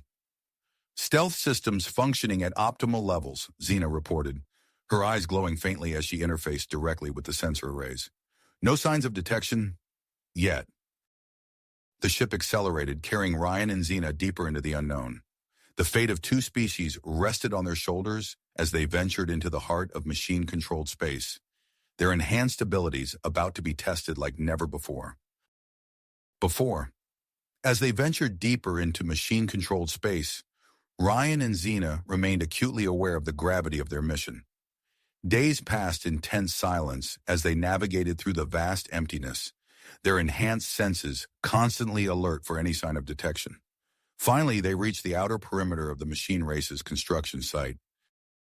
"Initiating passive scans," Xena whispered, her fingers dancing across the holographic interface. "Energy readings are off the charts." Ryan nodded, carefully maneuvering the ship closer. "Let's get a visual." The main view screen flickered to life, revealing a sight that took their breath away. Massive structures sprawled across the void, pulsing with otherworldly energy. At the center, a colossal device thrummed with power, its purpose as ominous as it was mysterious. "Are you seeing this?" Ryan breathed, his enhanced vision picking up details that would have been invisible to normal human eyes.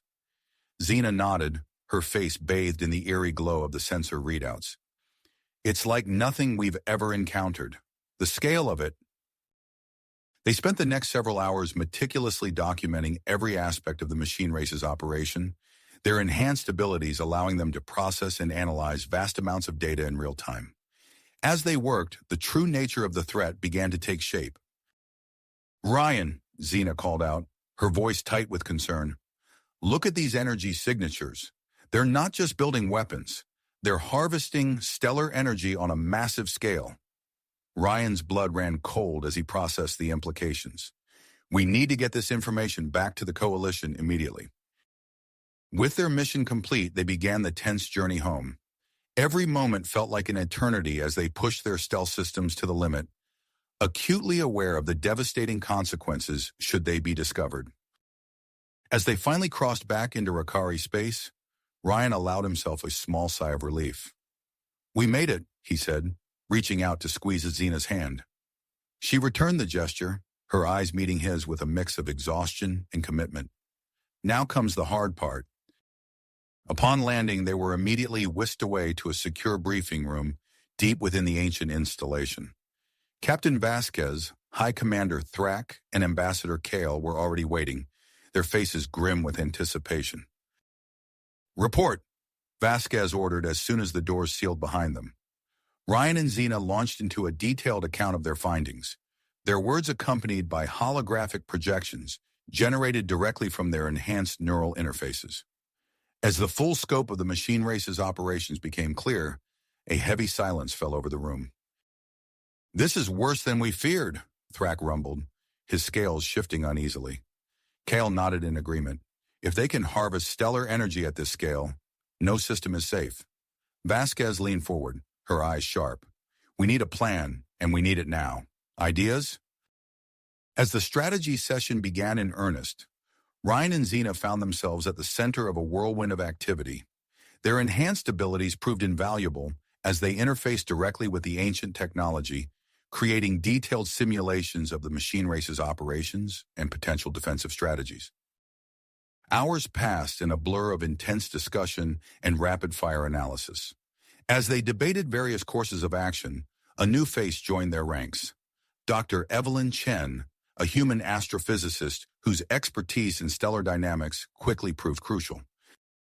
The implications of this energy harvesting technology are staggering, Dr. Chen explained, her hands moving animatedly as she spoke. If left unchecked, it could lead to accelerated stellar decay, potentially rendering entire solar systems uninhabitable. This revelation added a new level of urgency to their planning. As the coalition leadership grappled with the enormity of the threat, Ryan and Xena found themselves drawn to a bold idea. What if we could use the network of ancient installations to create a massive, interconnected defense grid? Ryan proposed, his mind racing with possibilities. Xena nodded, catching on to his train of thought. We could use it not just for detection, but as a platform for counteroffensive operations. The idea quickly gained traction, and soon Ryan and Xena found themselves at the heart of a daring plan to activate and connect additional ancient installations throughout Rakari space. As the strategy session concluded, Ryan and Xena headed to the hangar bay where their stealth ship awaited. A team of human and Rakari engineers swarmed around the vessel, integrating even more ancient technology into its systems. How's she looking? Ryan asked the lead engineer, a grizzled human named Torres. Torres grinned, wiping grease from his hands. She'll be faster, stealthier, and more responsive than ever. You two are going to be unstoppable. As they worked alongside the engineering team, Ryan and Xena felt their connection to the ship deepening. With each new integration, the vessel became more than just a tool. It was becoming an extension of their enhanced abilities. Finally, as the upgrades neared completion, Captain Vasquez approached them. We've identified the first set of installations for activation, she said, handing them a data chip. This mission is critical. The fate of both our species may well depend on its success. Ryan and Xena exchanged a look, their enhanced connection allowing for silent communication. They both knew the weight of the task before them, but also the unique capabilities they brought to bear. We won't let you down, Captain, Ryan assured her. As they boarded their newly upgraded ship, Ryan and Xena felt a surge of anticipation. The challenges ahead were daunting, but they faced them together, their bond stronger than ever. The ship's engines hummed to life, responding to their thoughts as much as their physical inputs.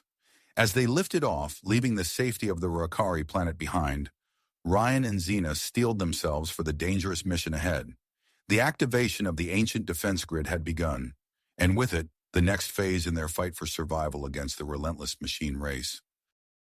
The stealth ship glided silently through the void, its advanced cloaking field rendering it nearly invisible against the backdrop of stars. Ryan's hands danced across the control interface, his enhanced reflexes guiding the vessel with precision. Xena sat beside him, her eyes glowing faintly as she processed the flood of data from the ship's sensor arrays. As they approached the machine race's jump gate construction site, an unexpected obstacle loomed before them. A vast field of debris stretched as far as the eye could see, composed of twisted metal and shattered hulls from destroyed ships and space stations. Debris field detected, Xena announced, her voice tight with concentration. Composition suggests a large-scale battle or deliberate destruction of multiple spacefaring vessels. Ryan nodded grimly, his enhanced vision picking out potential hazards amidst the floating wreckage. Looks like we'll have to thread the needle. Xena, I need your eyes on this. Together they navigated the treacherous maze of debris. Ryan's piloting skills were pushed to their limits as he maneuvered around jagged fragments of metal and pockets of volatile gases. Xena's heightened sensory perception allowed her to predict the movement of the debris, calling out warnings and suggesting course corrections with split-second precision. "Hard to port," Xena suddenly shouted. Ryan reacted instantly, jerking the controls to the left as a massive piece of hull plating drifted past, missing them by mere meters. As they cleared the debris field, the true scale of the machine race's operation came into view. Enormous automated construction units swarmed around colossal structures, assembling what could only be the framework for a massive jump gate. "Activating experimental cloaking device," Ryan announced, his fingers dancing across the control panel. The ship shuddered slightly as the ancient technology-infused system engaged, enveloping them in a field of absolute stealth. They drew closer to the construction site, marveling at the sheer scale of the operation. Even the largest Rakari and human vessels would have been dwarfed by these mammoth structures. Ryan carefully maneuvered the ship into a concealed position near one of the main construction platforms. "We're in position," he said, turning to face the rest of the team. "Time to suit up." They donned their specially designed exosuits, marveling at the seamless integration of ancient technology. As Ryan sealed his helmet, he felt the suit come alive, enhancing his already formidable physical capabilities. Lyra, the young Rakari engineer, established a secure uplink with the ship's systems. "Connection stable," she reported. "I'll be monitoring your vital signs and analyzing any tech you encounter."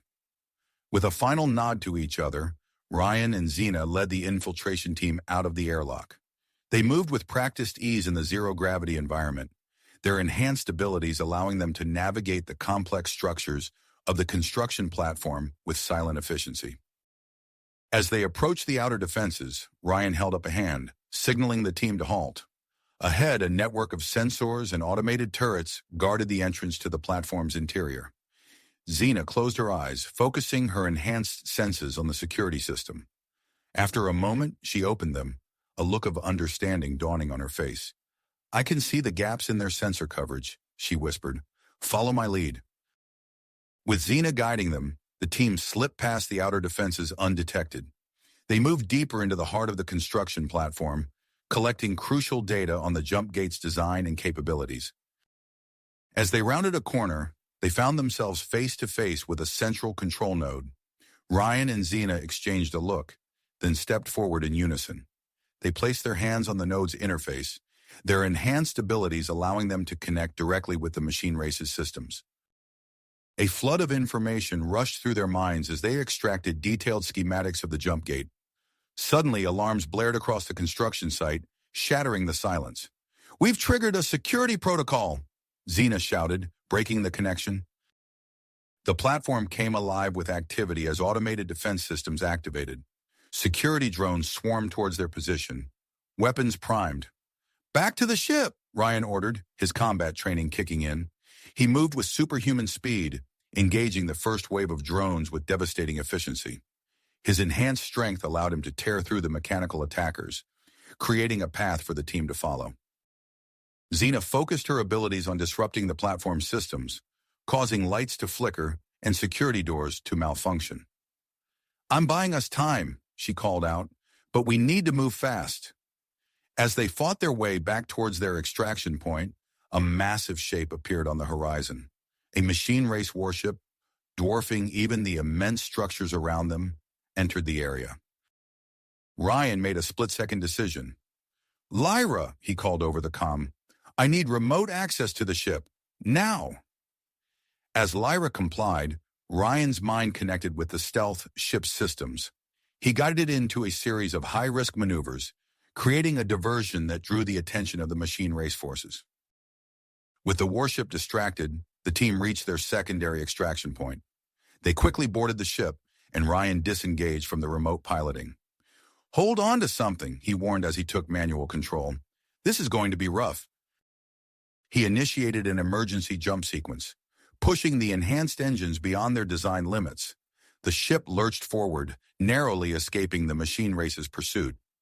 But the stress of the high-speed jump took its toll, causing significant damage to multiple systems. As they limped back towards Rakari space, Ryan and Xena worked tirelessly to keep the vessel operational. Their enhanced abilities and deep connection allowed them to perform repairs that would have been impossible for a standard crew. Lyra's voice cut through their concentration. "You need to see this," she said, her tone urgent. "I've been analyzing the data we collected. The machine race isn't building a single jump gate. It's a network. They could deploy forces across multiple star systems almost instantly." The gravity of this revelation hung heavy in the air as they approached the border of Rakari space. Their mission had been successful, but the information they'd gathered painted a dire picture of the challenges that lay ahead. As they neared their home system, a new obstacle presented itself. A patrol of coalition ships appeared on their sensors, weapons primed and locked onto their heavily damaged vessel. "Unidentified ship," a voice crackled over the comm. "You have entered restricted space. Identify yourself immediately or be destroyed." Ryan and Xena exchanged a weary glance. Their mission wasn't over yet. Now they had to convince their own allies not to blast them out of the sky. Ryan took a deep breath, his enhanced mind racing through possible solutions. "This is Ryan Caldwell and Xena of the Joint Human Rakari Special Operations Team. We're returning from a critical mission with vital intelligence, requesting immediate clearance and medical support upon landing." There was a tense pause before the response came. "Caldwell, we thought you were deep in enemy territory. Transmit authentication codes immediately." As Xena sent the codes, Ryan guided their battered ship towards the Coalition's orbital station. The moment they docked, they were surrounded by a mix of human and Rakari security personnel, weapons drawn. Captain Vasquez pushed through the crowd, her eyes widening as she took in their condition. "Stand down," she ordered the security team. "Get medical here now." As medics rushed to their aid, Ryan and Xena began relaying the crucial information they'd gathered. Despite their exhaustion, they knew every second counted. "The machine race is building a network of jump gates," Ryan explained, wincing as a medic tended to his injuries. "They could deploy across multiple systems almost instantly." Xena nodded, her eyes glowing faintly as she projected a holographic representation of the data they'd collected. "Their construction capabilities far exceed our estimates. We need to act fast." Before they could elaborate further, alarms blared throughout the station. A young officer burst onto the scene, his face pale. "Captain, we've detected a massive energy surge at the edge of our space. It's them. The machine race fleet has entered Rakari territory." The atmosphere shifted instantly from cautious relief to high alert. Captain Vasquez turned to Ryan and Xena, her expression grim. "We need you two. Can you fight?" Ryan and Xena exchanged a look, their enhanced connection allowing for silent communication. Despite their injuries and exhaustion, they nodded in unison. "We're ready," Ryan said, standing up despite the medics' protests. The station became a hive of activity as coalition forces mobilized. Ryan and Xena found themselves in the heart of the ancient installation's control room, surrounded by a mix of advanced technology and ethereal, pulsing energy conduits. High Commander Thrak, the imposing Rakari military leader, joined them. His multifaceted eyes narrowed as he assessed the situation. "Our long-range sensors confirm a massive machine race fleet approaching. Your intelligence was correct. They're using some form of advanced jump technology." Ryan interfaced directly with the ancient systems, his mind merging with the vast network of sensors and weapons. The sensation was overwhelming, but his enhanced physiology allowed him to process the flood of information. "Activating the defense grid," he announced, his voice strained with concentration. Across Rakari space, dormant weapon platforms hummed to life, their energy signatures forming a web of defensive power. Xena focused her abilities on analyzing the incoming fleet's formation. Her eyes glowed brighter as she processed tactical data at an inhuman speed. "They're approaching in a tri-pronged formation," she reported. "Main thrust here, with flanking elements designed to probe for weaknesses." Captain Vasquez nodded, relaying the information to the coalition fleet commanders. "Position our forces to counter their strategy. Concentrate our heaviest firepower on their main thrust." As the machine race fleet entered weapons range, Ryan activated the ancient long-range energy weapons. Lances of blinding energy streaked across space, impacting the leading edge of the enemy formation. Several machine race ships erupted in silent explosions, their hulls twisted by the immense power of the ancient weapons. The machine race retaliated with a barrage of advanced weaponry. Coalition ships rocked under the assault, their shields straining to withstand the onslaught. "Shields at 60% and dropping," an officer reported, his voice tense. Ryan gritted his teeth, pushing the ancient weapons to their limits. Xena worked beside him, her enhanced senses allowing her to predict the enemy's attack patterns with uncanny accuracy. "Concentrate fire on grid coordinates Theta 9, she called out. "They're massing for a breakthrough attempt." The battle raged on, a deadly dance of energy weapons and tactical maneuvers. Ryan and Xena's enhanced abilities proved crucial, allowing them to process and react to the rapidly changing battlefield faster than any normal human or Rakari could. Suddenly, alarms blared within the installation. "Intruder alert," an AI voice announced. "Machine race infiltrators detected in sectors 3 through 7. Ryan turned to Xena, his expression resolute. "I'll lead a team to repel the intruders. Can you handle things here?" Xena nodded, her eyes never leaving the tactical display. "Go! I've got this!" Ryan sprinted from the control room, assembling a mixed team of human and Rakari soldiers as he went. They encountered the first group of machine race infiltrators in a long, curving corridor. The mechanical beings moved with inhuman precision, their weaponized limbs leaving scorch marks on the ancient walls.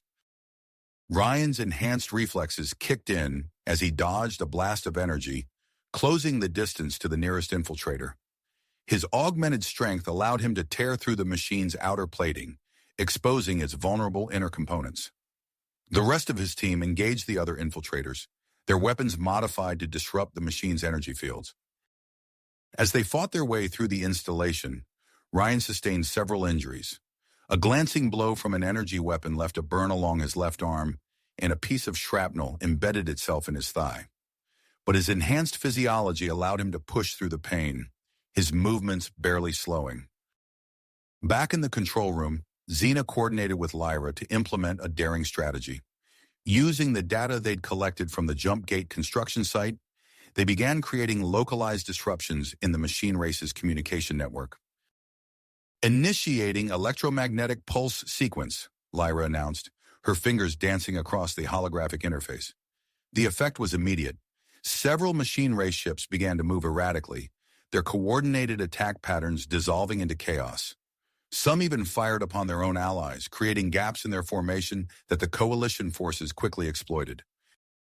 As the battle raged on, Dr. Chen burst into the control room, her eyes wide with excitement. "I've found it," she exclaimed. "A weakness in their power distribution systems.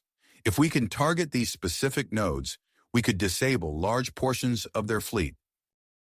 Xena quickly incorporated this new information into their battle strategy, relaying targeting data to the coalition fleet. The effect was devastating. Coalition weapons fire, guided by Xena's enhanced targeting algorithms, struck the machine race ship's vulnerable power nodes with pinpoint accuracy. Entire sections of the enemy fleet went dark, their weapons and propulsion systems failing. The tide of the battle was turning, but the machine race had one last, audacious attempt. A massive energy beam lanced out from their flagship, targeting the ancient installation itself.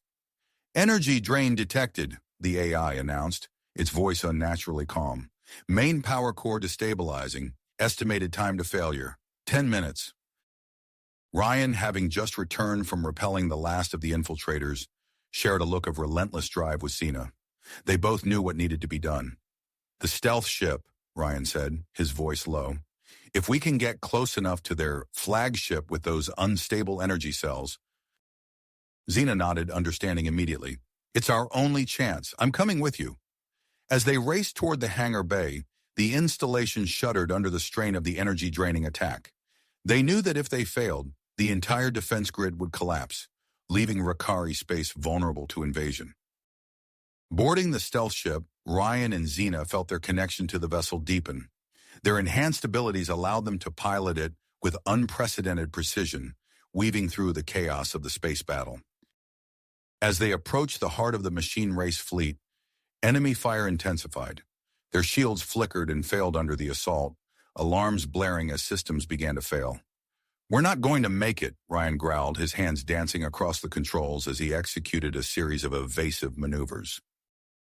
Xena's eyes glowed brightly as she pushed her abilities to their limit, predicting the patterns of enemy fire. "Yes, we are," she said, her voice filled with commitment. 3 degrees to port now." Ryan complied instantly, trusting Xena's enhanced senses. They threaded the needle between 2 massive energy blasts, closing the distance to their target. With their shields down and the enemy closing in, Ryan and Xena made their final approach. They activated the payload of unstable energy cells and initiated the emergency extraction sequence. The resulting explosion was blinding, even through the stealth ship's filtered viewports. An electromagnetic pulse of incredible magnitude rippled through the machine race fleet. The energy-draining weapon fell silent, and dozens of enemy ships drifted powerless in space. As the coalition forces seized the advantage, launching a decisive counterattack, Ryan and Xena's damaged ship limped back toward the ancient installation. Both of them were injured, their enhanced bodies pushed to their limits. As they approached the docking bay, Ryan reached out and took Xena's hand. No words were needed. Their connection allowed them to share their relief, their pain, and their hope for the future. The moment they docked, medical teams rushed to extract them from the battered stealth ship. As they were placed on stretchers, Ryan and Xena remained conscious just long enough to relay critical information about the machine race's vulnerabilities. Captain Vasquez and High Commander Thrak watched as the 2 heroes were rushed to the medical bay, their hands still intertwined. "They may have just saved us all," Vasquez said softly. Thrak nodded, his multifaceted eyes reflecting the stars outside. "Yes, but at what cost? And what challenges still await us?" As the coalition celebrated their hard-won victory, the leaders knew that this was only the beginning. The machine race had been repelled, but not defeated. As Ryan and Xena fought for their lives in the medical bay, plans were already being made to fortify their defenses and prepare for the next inevitable confrontation. Encounter. As Ryan and Xena fought for their lives in the medical bay, plans were already being made to fortify their defenses and prepare for the next inevitable confrontation. Days passed in a haze of advanced medical treatments and rigorous physical therapy. Ryan opened his eyes to find Xena in the bed next to him, her skin glowing faintly as nanobots accelerated her healing process. Their eyes met, and a silent understanding passed between them. "How long?" Ryan asked, his voice hoarse from disuse. 5 days, Xena replied, wincing as she sat up. "They say we're healing faster than expected." Their recovery became a joint effort, pushing each other through grueling therapy sessions. Ryan marveled at how their shared ordeal had strengthened their connection, allowing them to anticipate each other's needs without a word. On the 7th day, as they tested their newly healed bodies in the installation's training room, Captain Vasquez entered, her face grave. "We need you," she said without preamble. "Intelligence reports indicate the machine race is regrouping in the Epsilon sector. We're calling an emergency strategy meeting." Minutes later, Ryan and Xena found themselves in a secure briefing room, surrounded by holographic displays of enemy movements. High Commander Thrak's multifaceted eyes narrowed as he studied the data. "Their fleet suffered significant losses," Thrak rumbled, "but our long-range scans show increased activity here." He gestured, and the hologram zoomed in on a distant star system. Captain Vasquez nodded. "We believe they're preparing for another assault. Our proposal is a preemptive strike to disrupt their plans before they can launch a large-scale attack."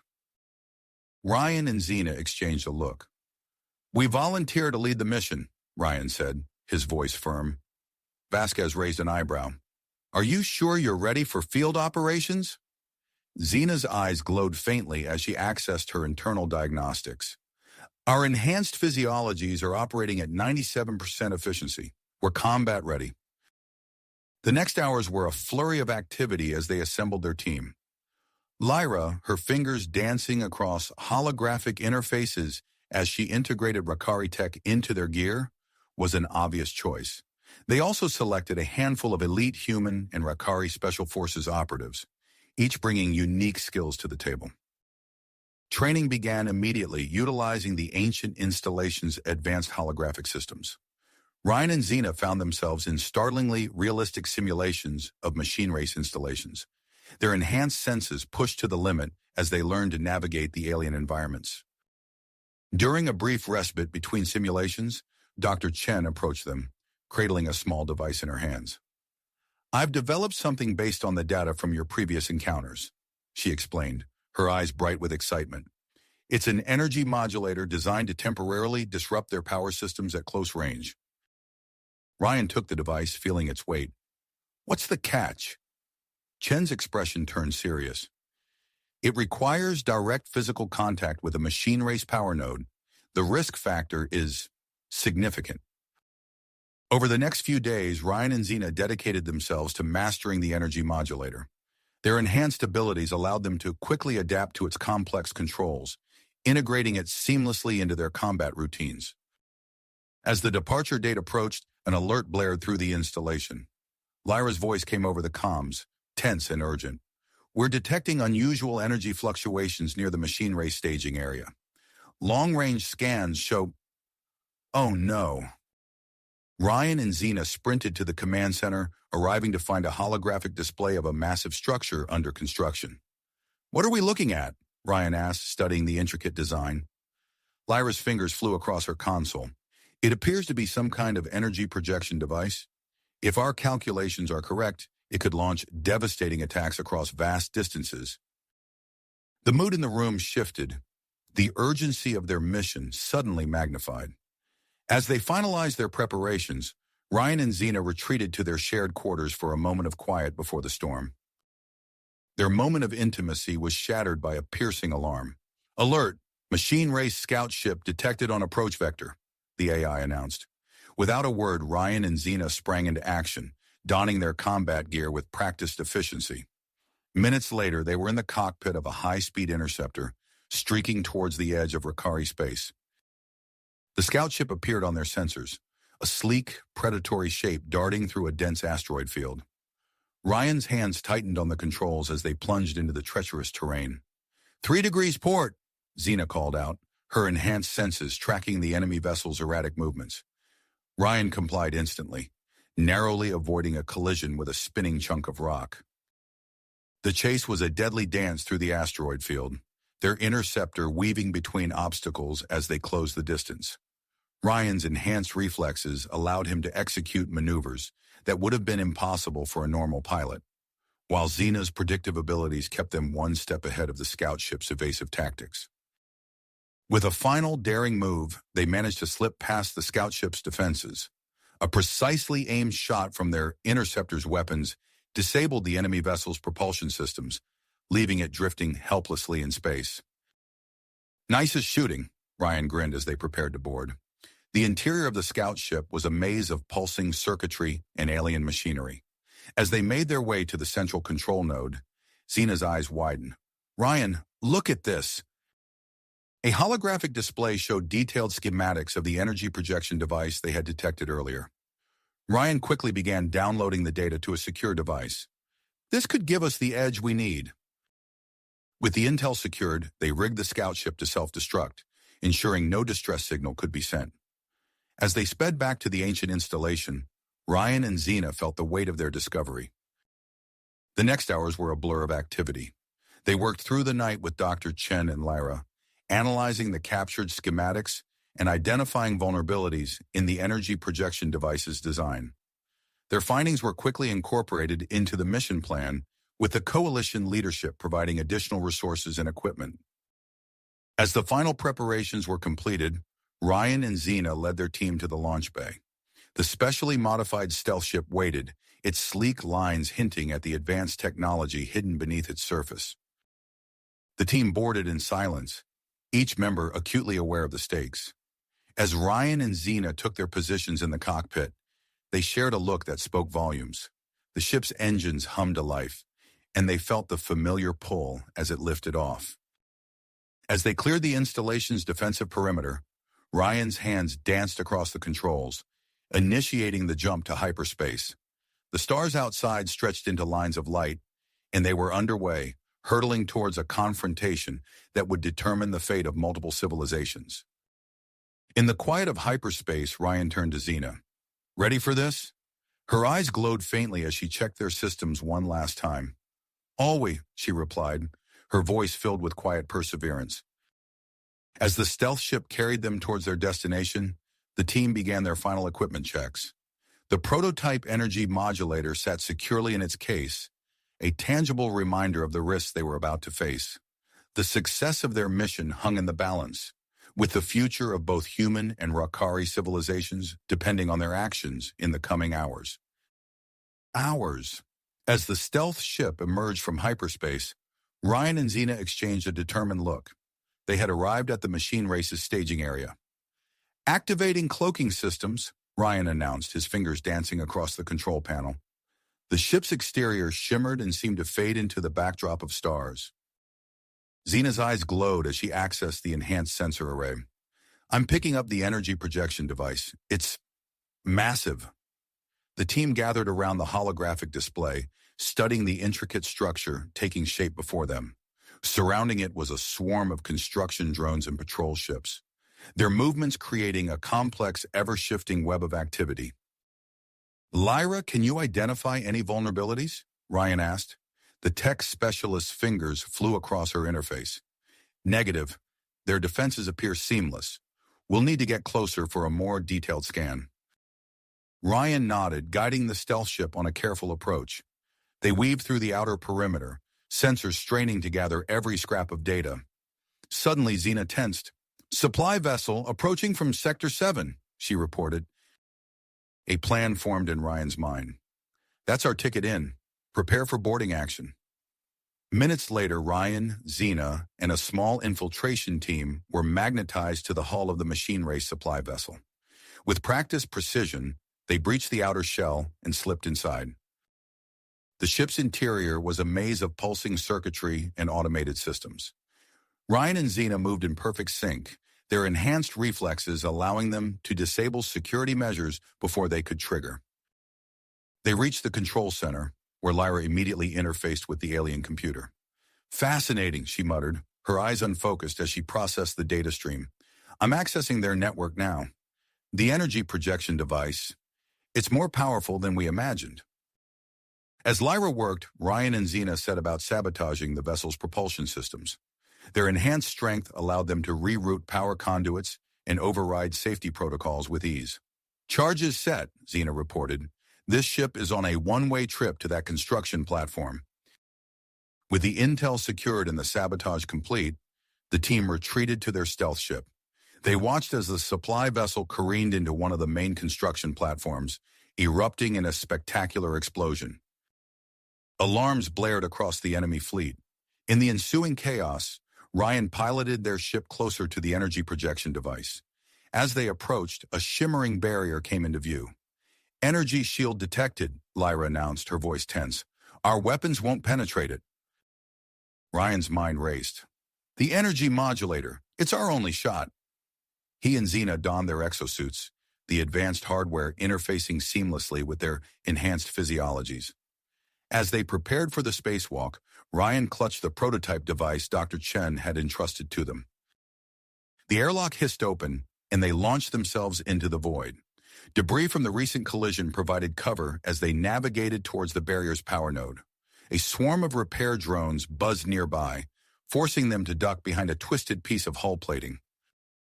Ryan's enhanced vision picked out their target, a pulsing node of energy at the base of the shield.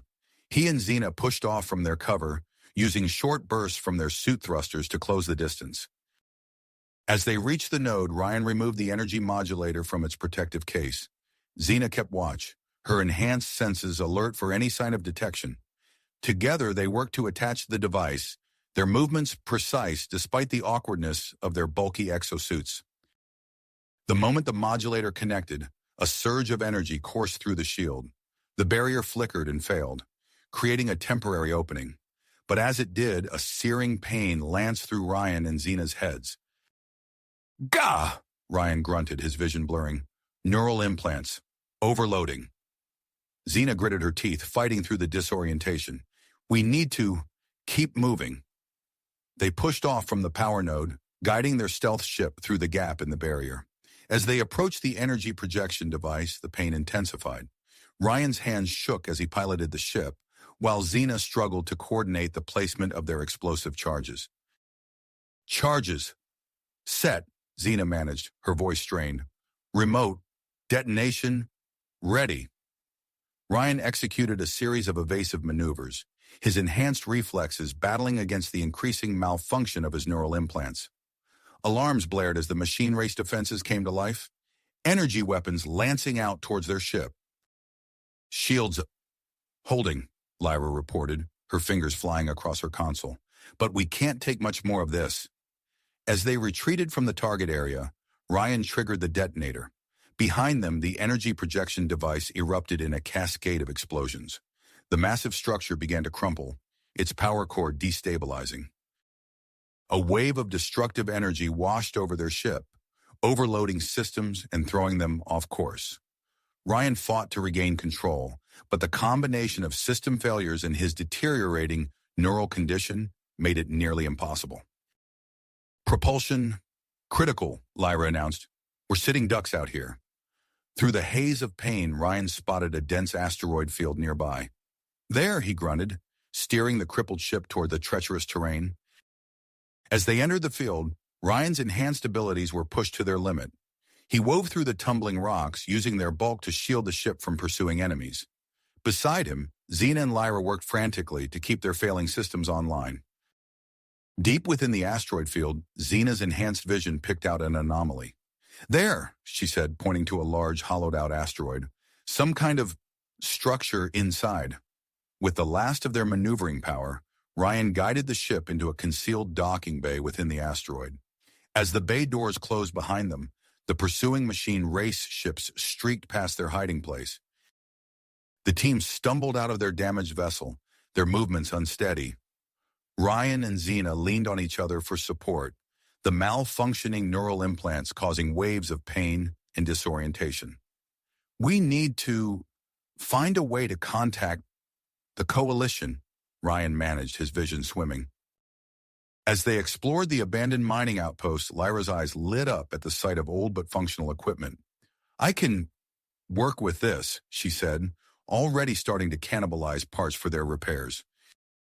Ryan and Xena pushed deeper into the facility, fighting through their worsening symptoms to search for supplies. In a dusty control room, Xena spotted an old communication array. If we can get this working, she said, her hands shaking as she examined the outdated technology, we might be able to send a distress signal. As Lyra worked on repairing their ship and Xena attempted to repurpose the communication array, Ryan's condition continued to deteriorate. He slumped against a wall, his enhanced senses overwhelming him with a cacophony of input he could no longer process. Suddenly, a distant rumble caught their attention. Xena's eyes widened as she accessed the outpost's sensors. Machine race scout ships, she reported, her voice tight with pain and urgency. They're entering the asteroid field. The team shared a look of unshakable focus. Their mission wasn't over yet. They still had to escape with their vital intelligence and warn the coalition of the true scale of the machine race threat.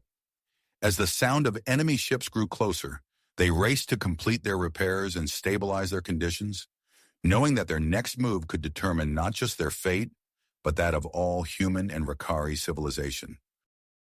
As the sound of enemy ships grew closer, Ryan and Xena exchanged a determined look. Despite their deteriorating conditions, they knew what had to be done. We can't all risk capture, Ryan said, his voice strained. Xena and I will pilot the ship. The rest of you, take the escape pods. Lyra's eyes widened. But your neural implants are precisely why we're the best choice, Xena finished, her gaze steady despite the pain. Our enhanced abilities give us the best chance of getting through. The team worked quickly, preparing the escape pods and making final adjustments to the repaired stealth ship. As the last of the escape pods launched, Ryan and Xena took their positions in the cockpit. Ryan's hands shook as he gripped the controls. Ready? Xena nodded, her eyes glowing faintly as she interfaced with the ship's systems. Let's do this. They launched from the asteroid, immediately assaulted by the chaotic gravitational forces of the field. Ryan's enhanced reflexes, though hampered by his malfunctioning implants, allowed him to navigate the treacherous terrain. Xena focused on their pursuers, using the ship's sensors to track the machine race scouts. 3 o'clock, she called out, and Ryan banked hard, narrowly avoiding a barrage of energy weapons. As they neared the edge of the asteroid field, Ryan spotted an opportunity. A massive asteroid was on a collision course with several smaller rocks, creating a gravitational slingshot. "Hold on," he warned, pushing the ship's engines to their limit. They skimmed the surface of the large asteroid, using its gravity to accelerate. The G-forces pressed them into their seats as they shot past the perimeter of the machine race's search pattern. Just as they thought they were clear, alarms blared. A squadron of enemy fighters had broken off to pursue them. "We can't outrun them," Xena said, her voice tight with pain and concentration. Suddenly, a new contact appeared on their sensors. Then another. And another. "Coalition ships," Ryan exclaimed, as a fleet of friendly vessels dropped out of hyperspace ahead of them. The coalition ships immediately engaged the pursuing machine race fighters, creating a protective barrier around Ryan and Xena's damaged vessel. As energy weapons crisscrossed the void of space, their ship limped toward the safety of the coalition fleet. "This is Captain Thorne of the CSS Vigilant," a voice crackled over their comms. "We're opening our docking bay. Bring her in." Ryan guided their ship into the massive cruiser's hangar, the last of their power reserves depleting as they touched down. As the bay doors closed behind them, medical teams rushed forward. Ryan and Xena stumbled out of their ship, barely able to stand. Through blurred vision, Ryan saw a familiar face approaching. "Dr. Chen?" he mumbled before collapsing into the arms of a medic. When Ryan regained consciousness, he found himself in the Vigilance medical bay.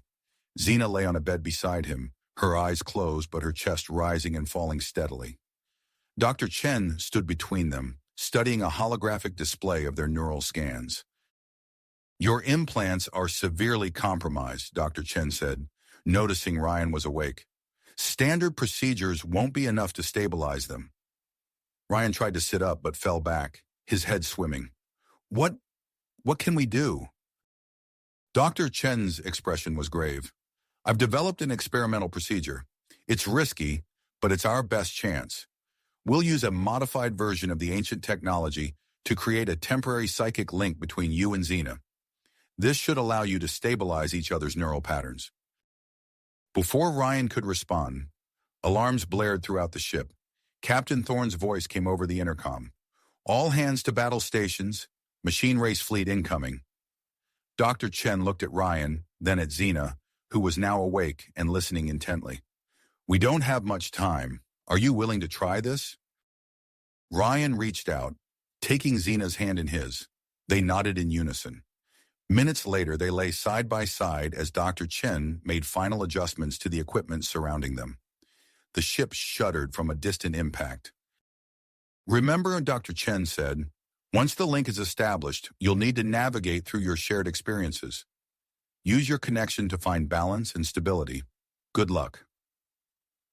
As the device activated, Ryan felt a sudden rush, as if he were falling.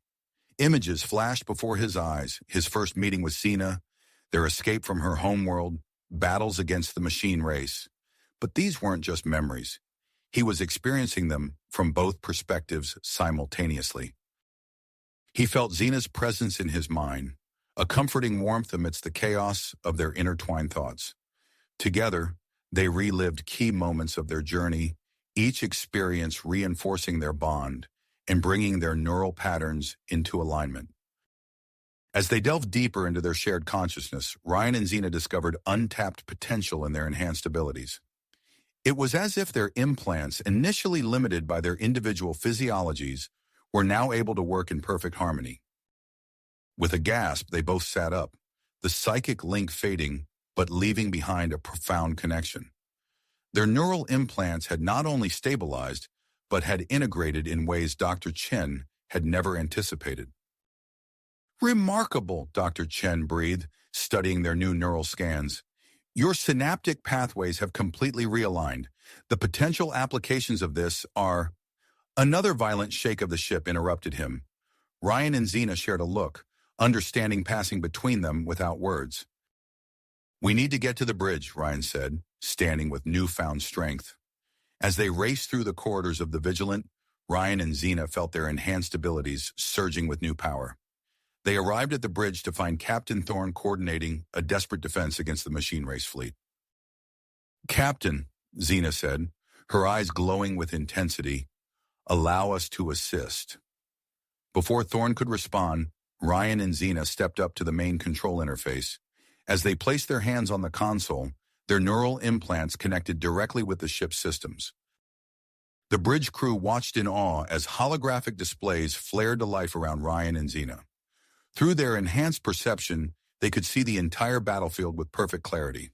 "All ships, adjust formation," Ryan called out, his voice carrying an authority that made even Captain Thorne stand at attention. "Concentrate fire on the following coordinates." As Ryan and Xena directed the Coalition fleet with unprecedented coordination, the tide of the battle began to turn. Their enhanced tactical awareness allowed them to predict the machine race's movements, always staying one step ahead. "Their flagship is vulnerable," Xena announced. "All ships, focus firepower on these shield generators." The Coalition ships moved as one, their combined assault overwhelming the machine race flagship's defenses. As the enemy vessel erupted in a series of explosions, the remaining machine race ships began to retreat. As the last enemy ship jumped to hyperspace, a cheer went up across the bridge. Captain Thorne approached Ryan and Xena, who stood supporting each other, drained but triumphant.